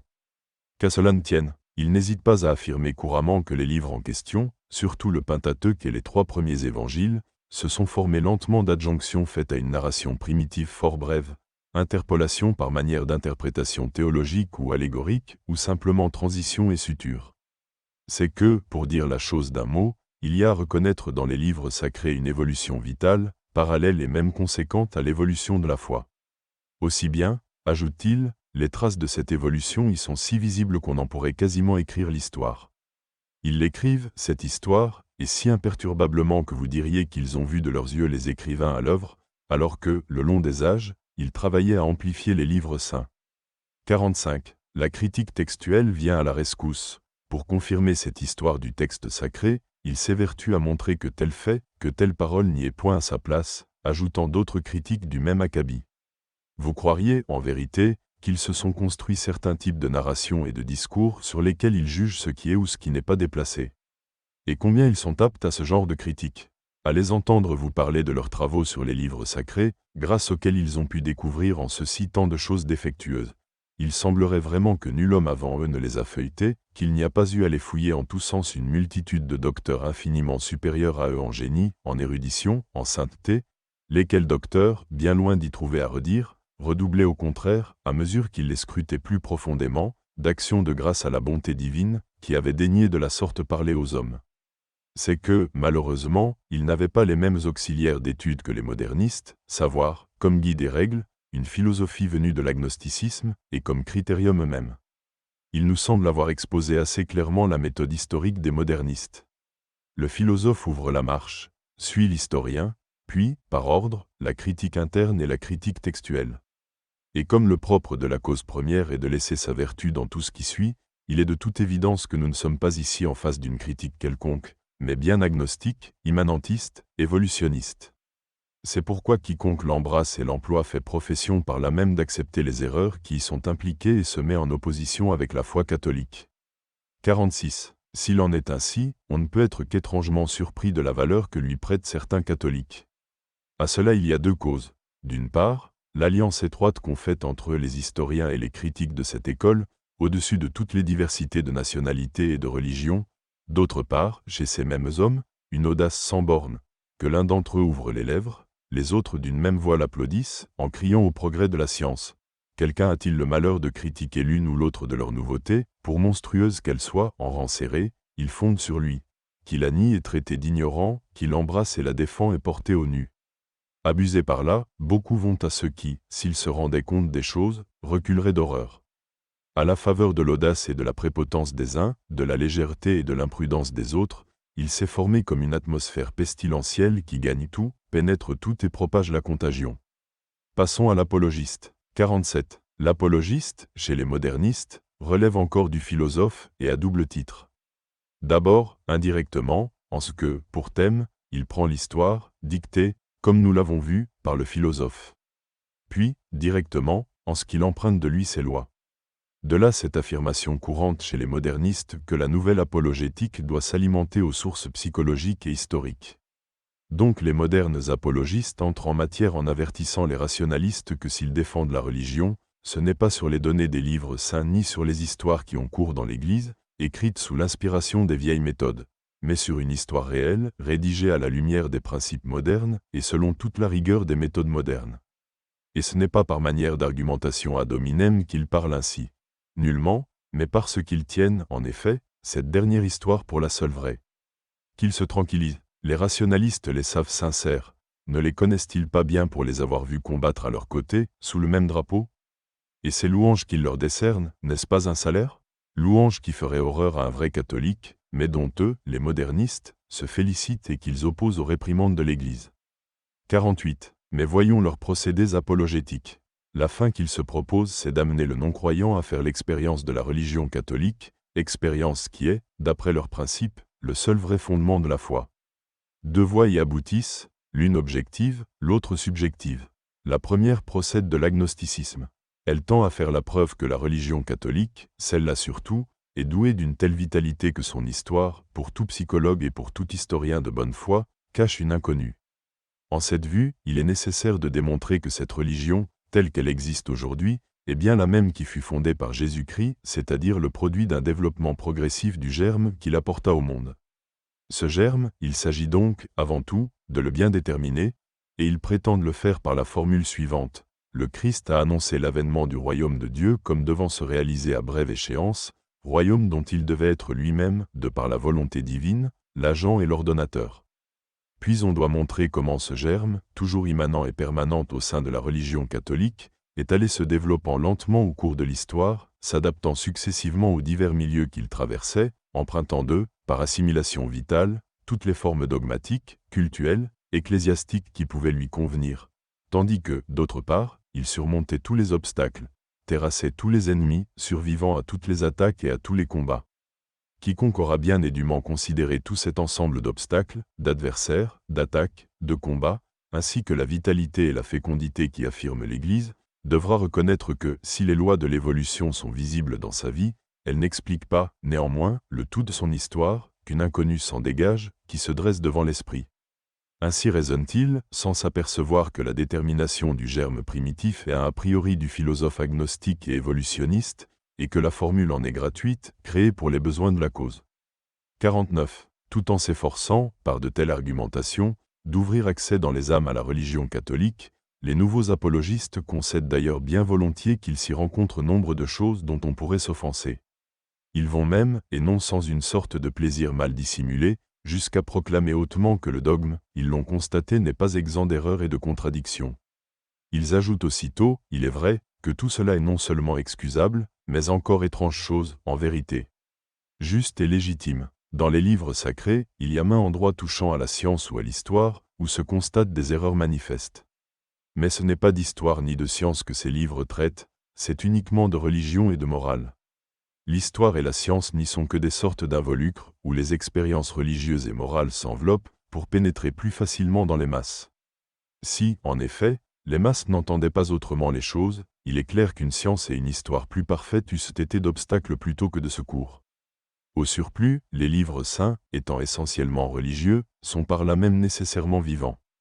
Or, la vie a sa vérité et sa logique propre, bien différentes de la vérité et de la logique rationnelle, d'un autre ordre, savoir, vérité d'adaptation et de proportion soit avec le milieu où se déroule la vie, soit avec la fin où elle tend.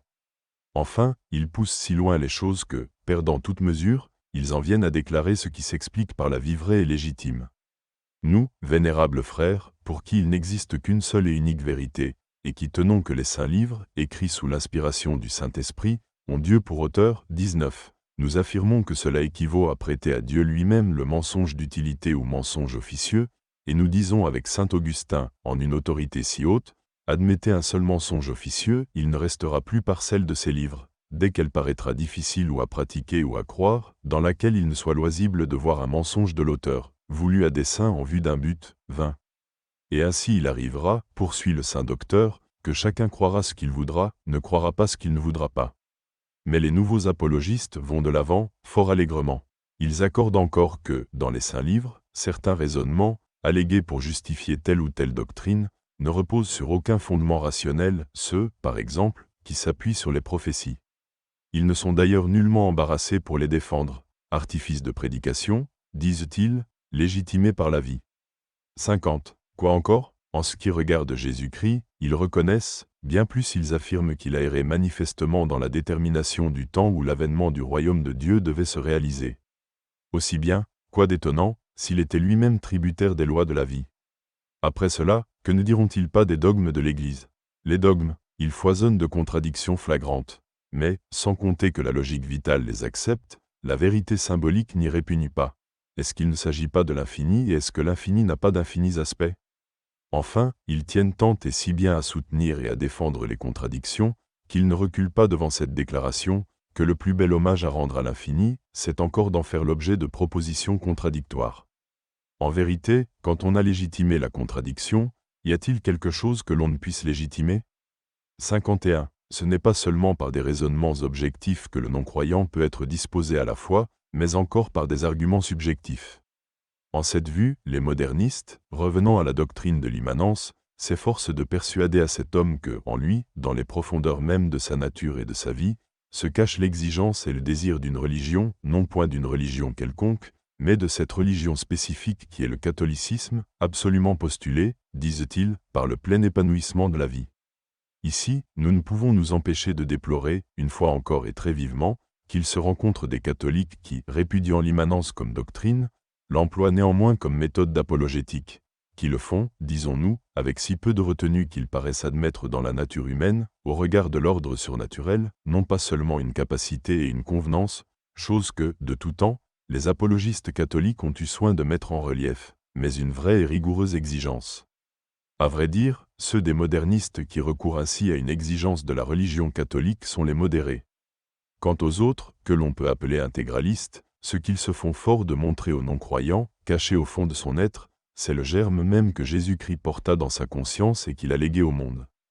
Telle est, vénérable frère, rapidement esquissée, la méthode apologétique des modernistes, en parfaite concordance, on le voit, avec leur doctrine, méthode et doctrine semées d'erreurs, faites non pour édifier mais pour détruire, non pour susciter des catholiques mais pour précipiter les catholiques à l'hérésie, mortelle même à toute religion. 52. Il nous reste à dire quelques mots du réformateur. Déjà, par tout ce que nous avons exposé jusqu'ici, on a pu se faire une idée de la manie réformatrice qui possèdent les modernistes. Rien, absolument rien, dans le catholicisme, à quoi elle ne s'attaque.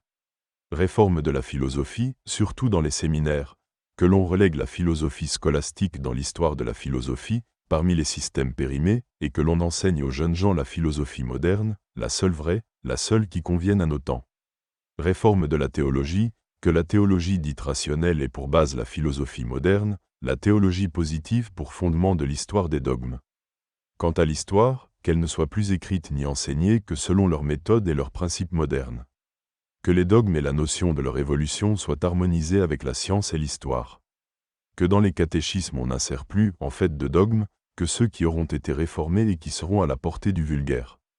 En ce qui regarde le culte, que l'on diminue le nombre des dévotions extérieures, ou tout au moins qu'on en arrête l'accroissement. Il est vrai de dire que certains, par un bel amour du symbolisme, se montrent assez coulants sur cette matière.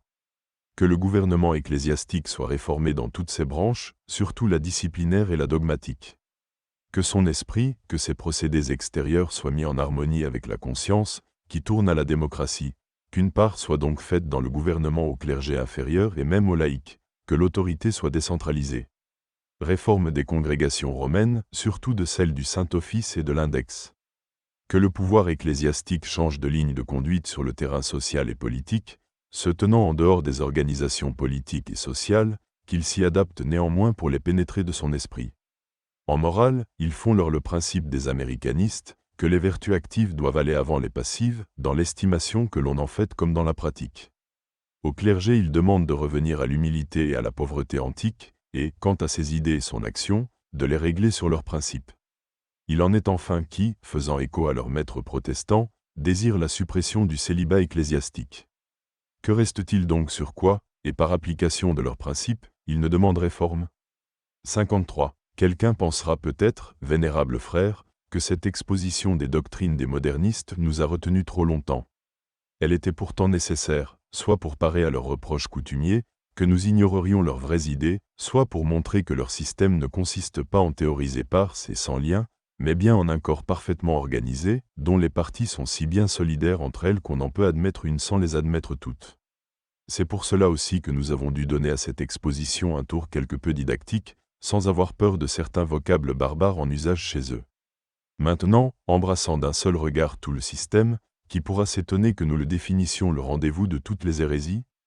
Si quelqu'un s'était donné la tâche de recueillir toutes les erreurs qui furent jamais contre la foi et d'en concentrer la substance et comme le suc en une seule, véritablement il n'eût pas mieux réussi. Ce n'est pas encore assez dire, il ne ruine pas seulement la religion catholique, mais, comme nous l'avons déjà insinué, toute religion. Les rationalistes les applaudissent, et ils ont pour cela leurs bonnes raisons. Les plus sincères, les plus francs saluent en eux leurs plus puissants auxiliaires. 54. Revenons, en effet, un moment, vénérables frères, à cette doctrine pernicieuse de l'agnosticisme. Tout issue fermée vers Dieu du côté de l'intelligence, ils se font fort d'en ouvrir une autre du côté du sentiment et de l'action. Tentative vaine, car qu'est-ce, après tout, que le sentiment, sinon une réaction de l'âme à l'action de l'intelligence ou des sens? Ôtez l'intelligence, l'homme, déjà si enclin à suivre les sens, en deviendra l'esclave. Vaine tentative à un autre point de vue. Toutes ces fantaisies sur le sentiment religieux n'aboliront pas le sens commun. Or, ce que dit le sens commun, c'est que l'émotion et tout ce qui captive l'âme, loin de favoriser la découverte de la vérité, l'entrave. Nous parlons, bien entendu, de la vérité en soi. Quant à cette autre vérité purement subjective, issue du sentiment et de l'action, si elle peut être bonne aux jongleries de mots, elle ne sert de rien à l'homme, à qui il importe surtout de savoir si, hors de lui, il existe un Dieu entre les mains de qui il tombera un jour. Pour donner quelque assiette au sentiment, les modernistes recourent à l'expérience. Mais l'expérience, qu'y ajoute-t-elle? Absolument rien, sinon une certaine intensité qui entraîne une conviction proportionnée de la réalité de l'objet. Or, ces deux choses ne font pas que le sentiment ne soit sentiment, ils ne lui ôtent pas son caractère, qui est de décevoir si l'intelligence ne le guide.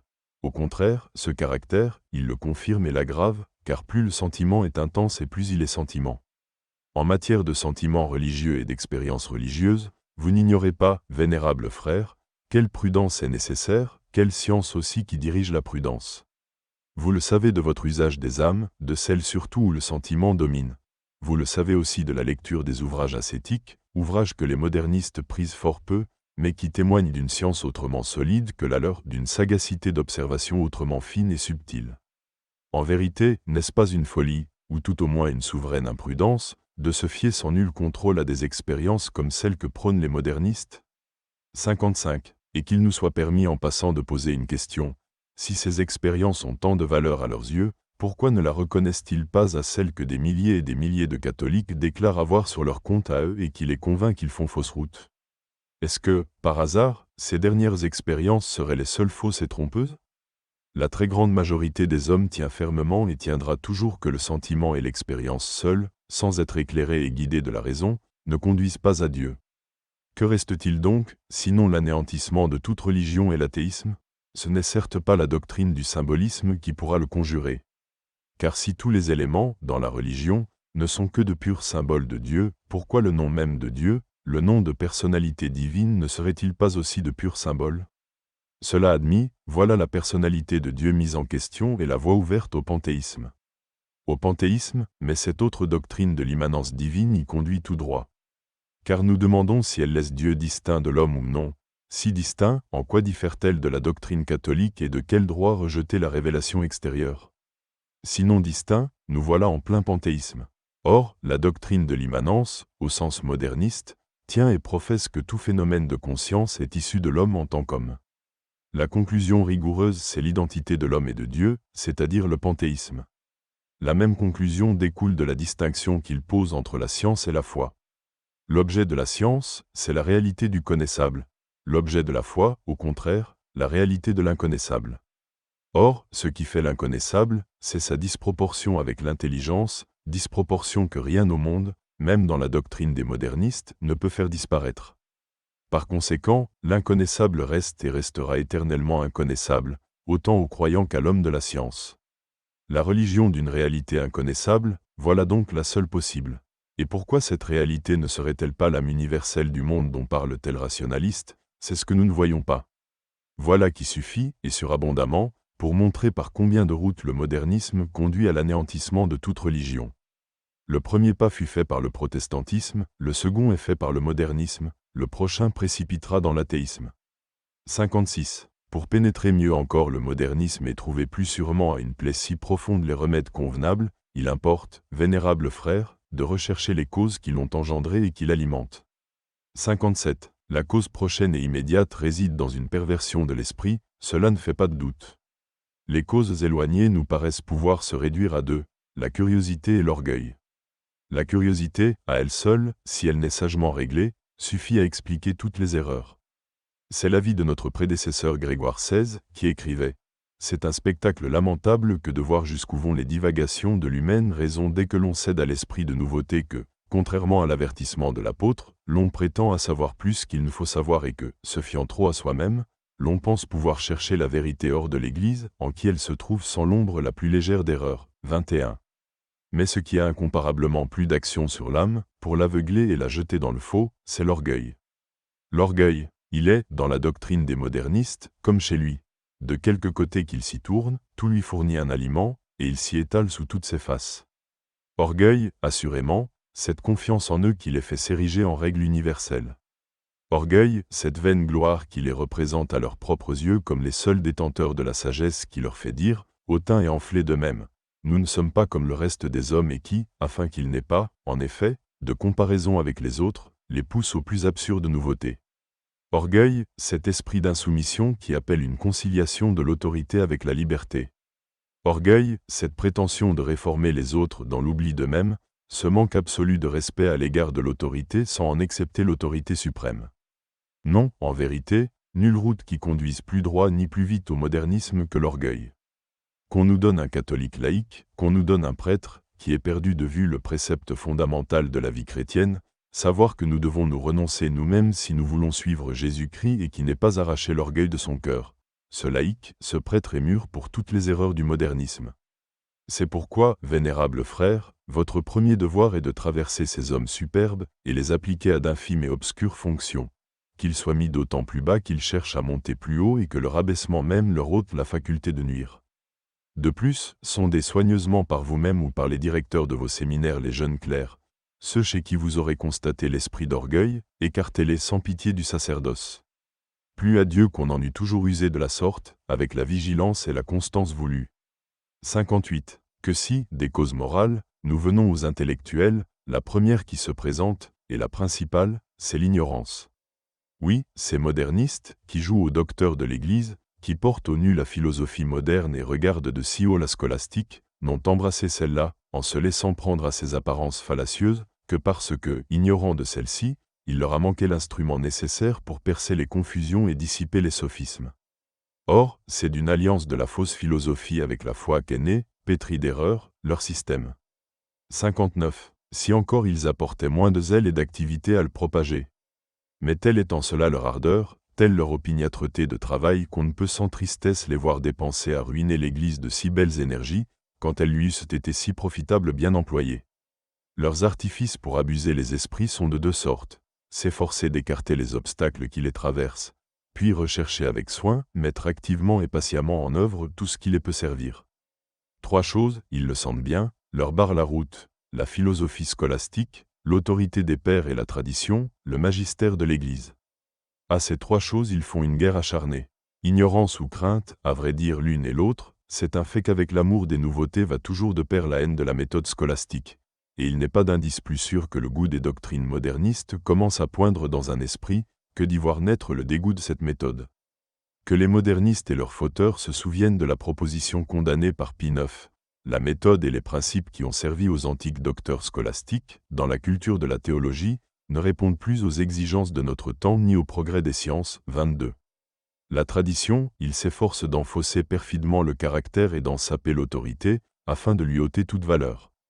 Mais le second concile de Nicée fera toujours loi pour les catholiques. Il condamne ceux qui osent, sur les traces des hérétiques impies, mépriser les traditions ecclésiastiques, inventer quelques nouveautés, ou chercher, avec malice ou avec astuce, à renverser quoi que ce soit des légitimes traditions de l'Église catholique. Fera loi, de même, la profession du 4e concile de Constantinople. C'est pourquoi nous faisons profession de conserver et de garder les règles qui ont été léguées à la Sainte Église catholique et apostolique, soit par les saints et très illustres apôtres, soit par les conciles orthodoxes, généraux et particuliers, et même par chacun des pères interprètes divins et docteurs de l'Église.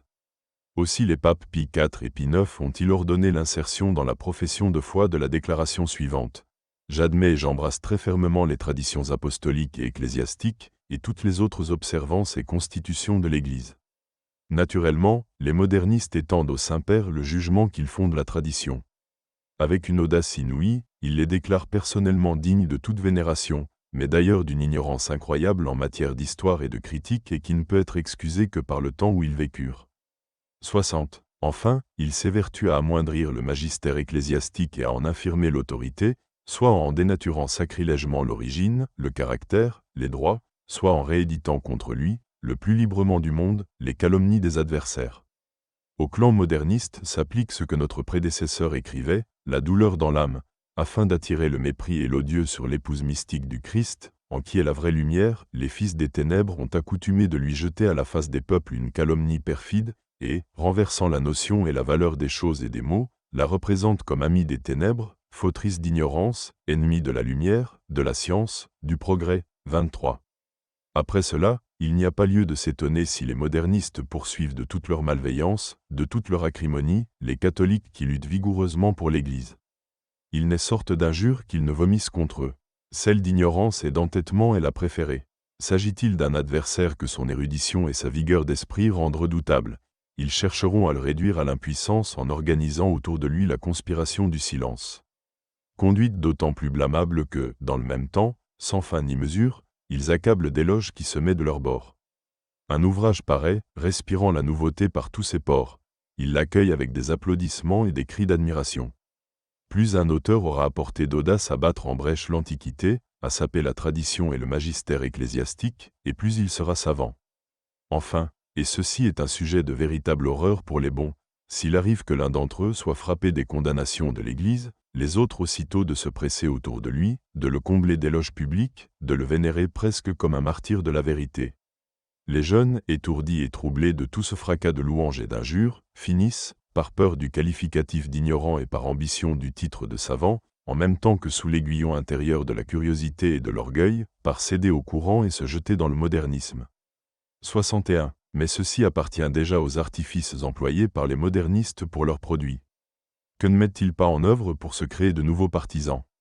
Ils s'emparent de chair dans les séminaires, dans les universités, et les transforment en chair de pestilence. Déguisés peut-être, ils sèment leur doctrine de la chair sacrée. Ils les professent ouvertement dans les congrès.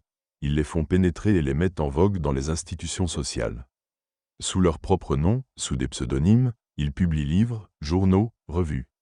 Le même multipliera ses pseudonymes, pour mieux tromper, par la multitude simulée des auteurs, le lecteur imprudent.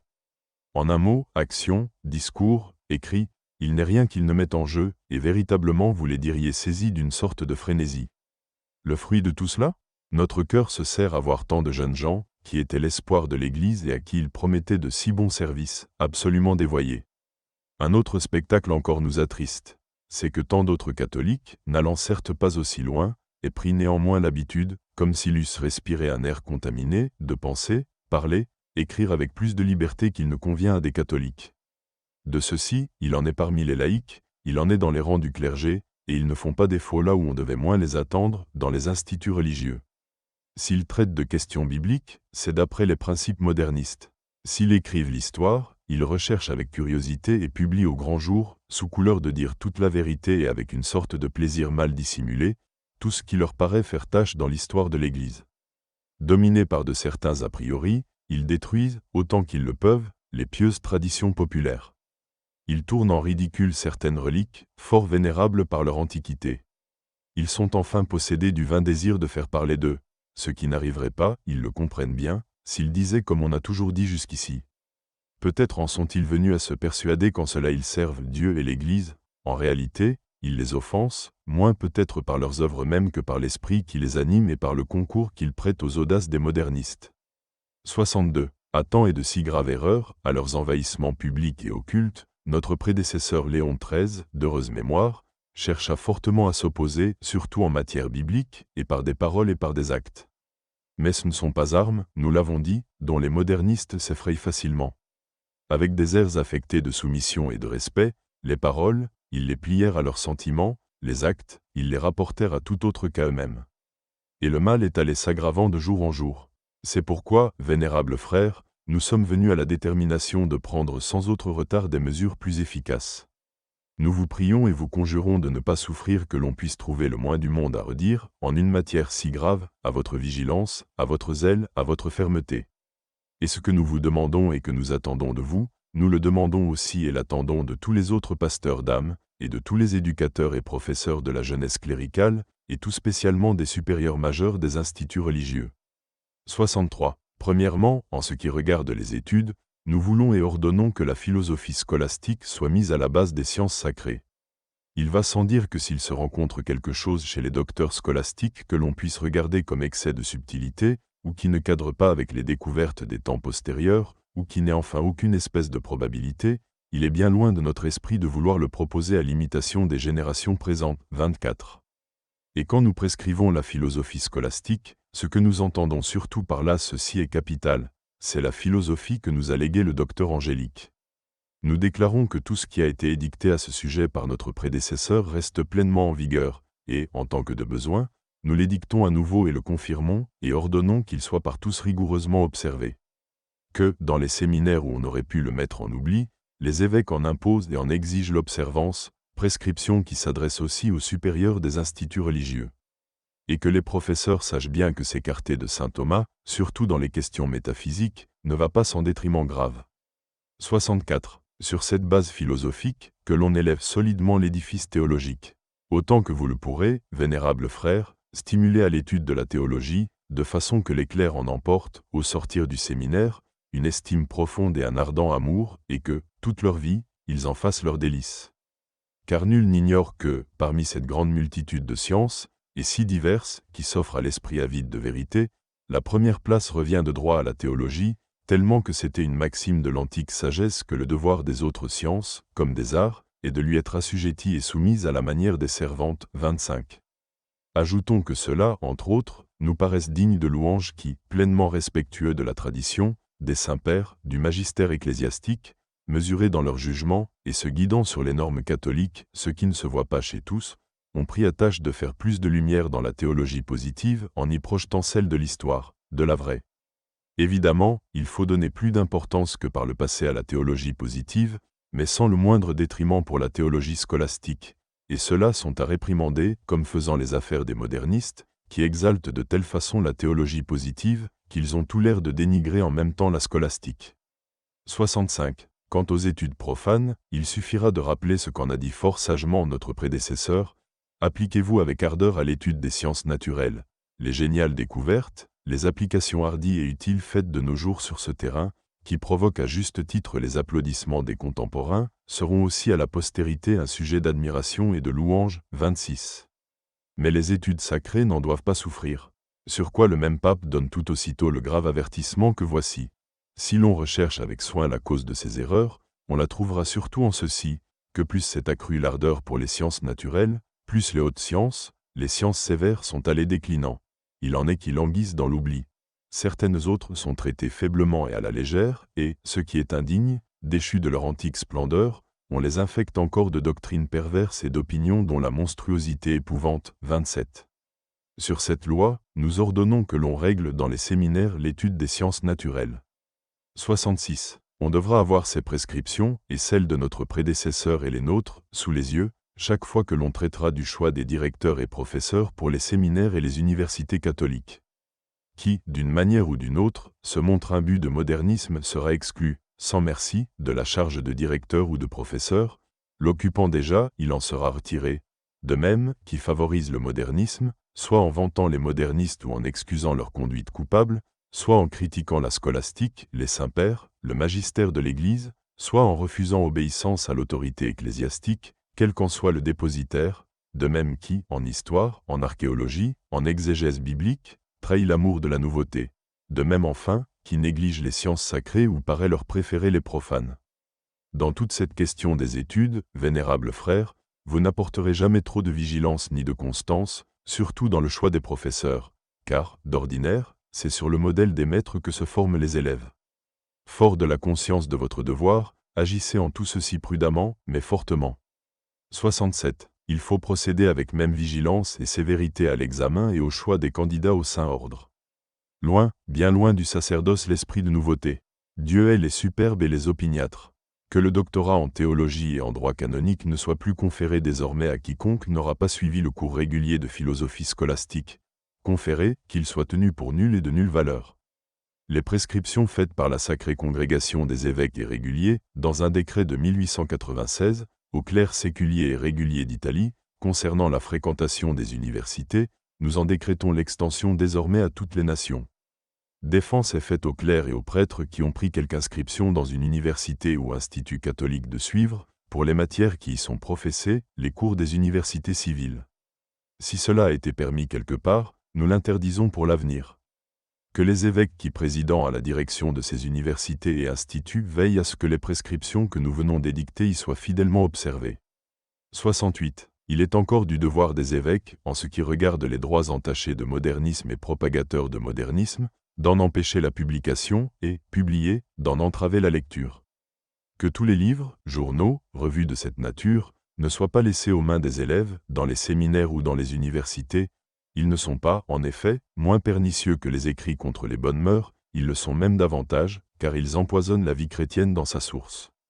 Il n'y a pas à juger autrement certains ouvrages publiés par des catholiques, hommes dont on ne peut suspecter l'esprit, mais qui, dépourvus de connaissances théologiques et imbus de philosophie moderne, s'évertuent à concilier celle-ci avec la foi et à l'utiliser, comme ils disent, au profit de la foi. Lus de confiance, à cause du nom et du bon renom des auteurs, ils ont pour effet, et c'est ce qui les rend plus dangereux, de faire glisser lentement vers le modernisme. 69. Généralement, vénérables frères, et c'est ici le point capital, faites tout au monde pour bannir de votre diocèse tout livre pernicieux, recourant, pour cela, s'il en est besoin, à l'interdiction solennelle. Le Saint-Siège ne néglige rien pour faire disparaître les écrits de cette nature, mais le nombre en est tel aujourd'hui que les censurer tous est au-dessus de ses forces. La conséquence, c'est que le remède vient quelquefois trop tard, alors que le mal a déjà fait ses ravages. Nous voulons donc que les évêques, méprisant toute crainte humaine, foulant aux pieds toute prudence de la chair, sans égard aux criailleries des méchants, suavement, sans doute, mais fortement, prennent en ceci leur part de responsabilité, se souvenant des prescriptions de Léon XIII, dans la Constitution apostolique officiorum, que les ordinaires, même comme délégués du siège apostolique, s'efforcent de proscrire les livres et autres écrits mauvais, publiés ou répandus dans leur diocèse, et de les arracher des mains des fidèles. C'est un droit qui est conféré dans ces paroles, mais aussi un devoir qui est imposé. Et que nul ne pense avoir satisfait aux obligations de sa charge s'il nous a déféré un ou deux ouvrages et laissé les autres, en grand nombre, se répandre et circuler. Ne vous laissez pas arrêter, vénérable frère, au fait que l'auteur a pu obtenir d'ailleurs l'imprimature. Cette imprimature peut être apocryphe, ou il a pu être accordé sur examen inattentif, ou encore par trop de bienveillance ou de confiance à l'égard de l'auteur, ce qui arrive peut-être quelquefois dans les ordres religieux. Puis, le même aliment ne convient pas à tous. De même, un livre inoffensif dans un endroit peut, au contraire, à raison des circonstances, être fort nuisible dans un autre. Si donc l'évêque, après avoir pris l'avis d'homme prudent, juge nécessaire de censurer dans son diocèse quelques livres de ce genre, qu'il le fasse, nous lui en donnons très volontiers la faculté, nous lui en imposons même l'obligation. La chose, naturellement, doit se faire avec prudence, en restreignant la prohibition, si cela suffit, au clergé. Restriction, en tout cas, que ne prendront jamais pour eux les libraires, dont c'est le devoir de retirer purement et simplement de la vente les ouvrages condamnés par l'évêque. Et puisqu'il est question des libraires, que les évêques veillent à ce que l'amour du lucre ne les entraîne pas à trafiquer de produits délétères. Il est de fait qu'en certains de leurs catalogues s'étalent, accompagnés de réclames alléchantes, bon nombre d'ouvrages modernistes. Que s'ils refusent obéissance, les évêques n'hésiteront pas, après monition, à les priver du titre de libraires catholiques, de même, et à plus forte raison, du titre de libraires épiscopaux, s'ils en ont été gratifiés. Quant aux libraires pontificaux, ils les déféreront au Saint-Siège. À tout nous rappelons l'article 26 de la Constitution Officiorum.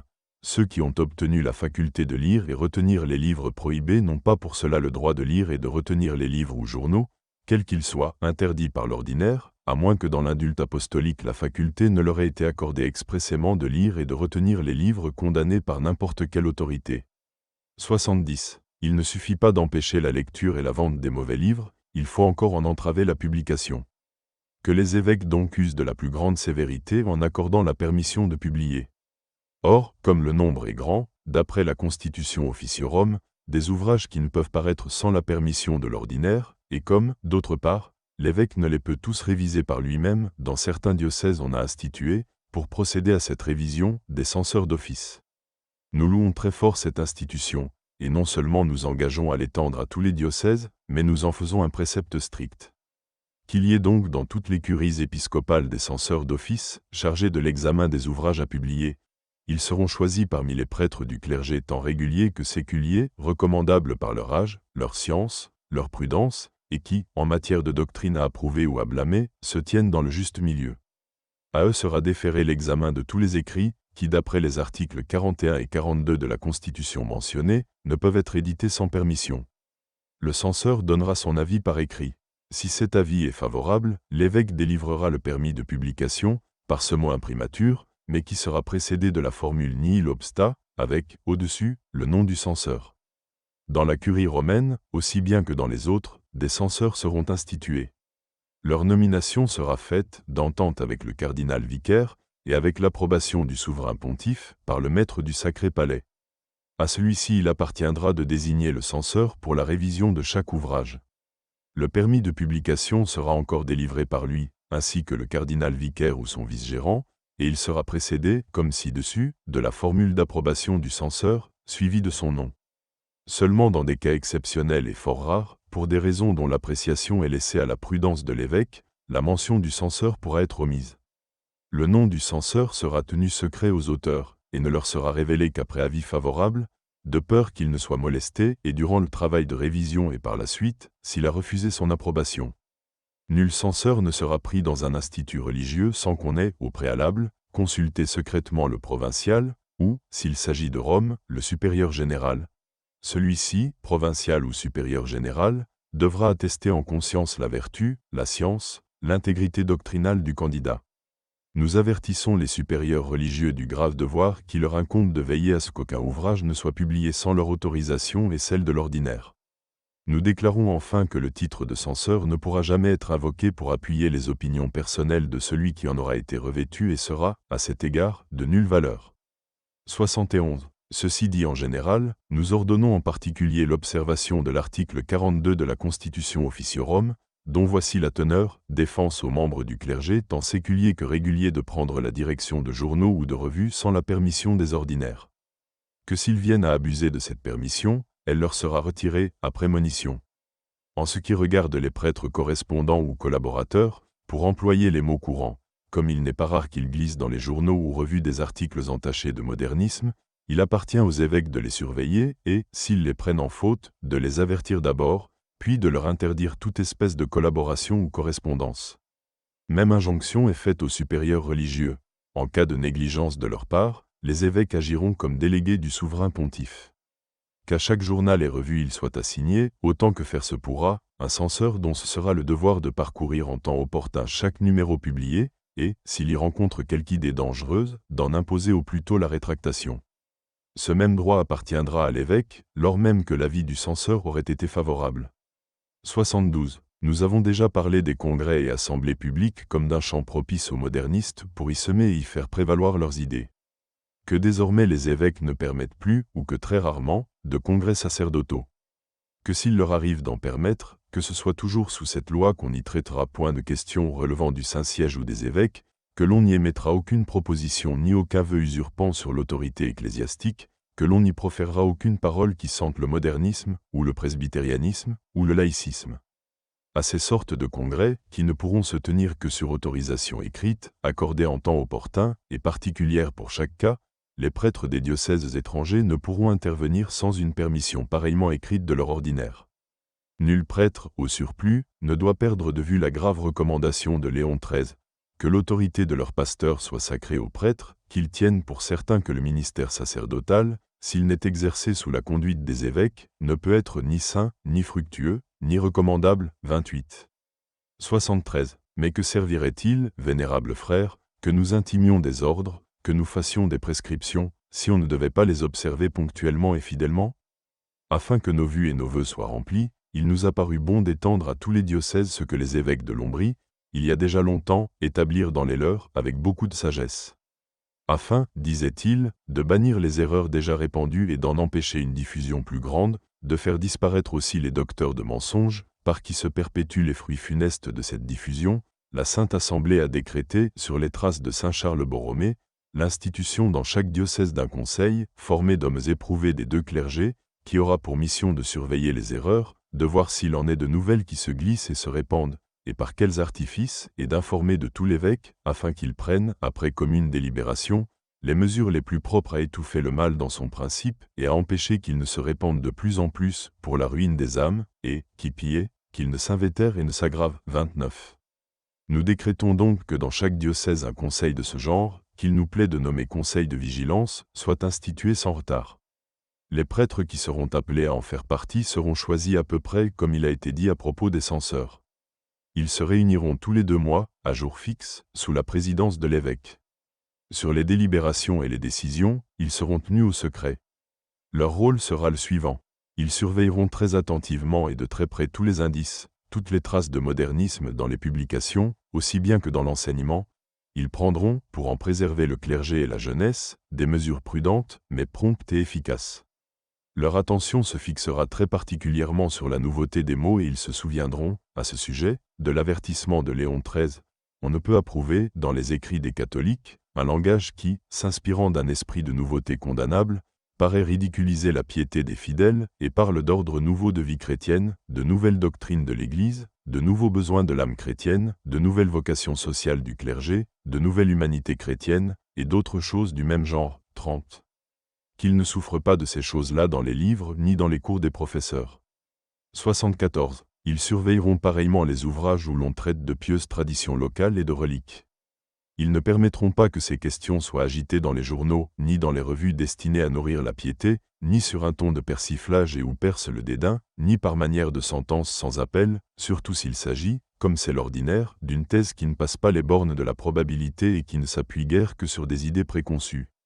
75. Au sujet des reliques, voici ce qui est à tenir. Si les évêques, seuls compétents en la matière, acquièrent la certitude qu'une relique est supposée, celle-ci doit être retirée du culte.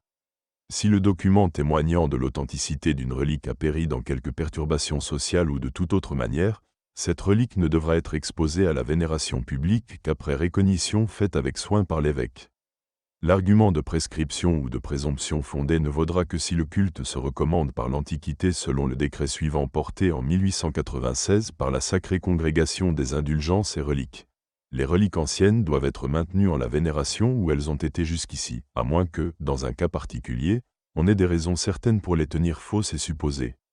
En ce qui regarde le jugement à porter sur les pieuses traditions, voici ce qu'il faut avoir sous les yeux. L'Église use d'une telle prudence en cette matière qu'elle ne permet point que l'on relate ces traditions dans des écrits publics, si ce n'est qu'on le fasse avec de grandes précautions et après insertion de la déclaration imposée par Urbain VIII.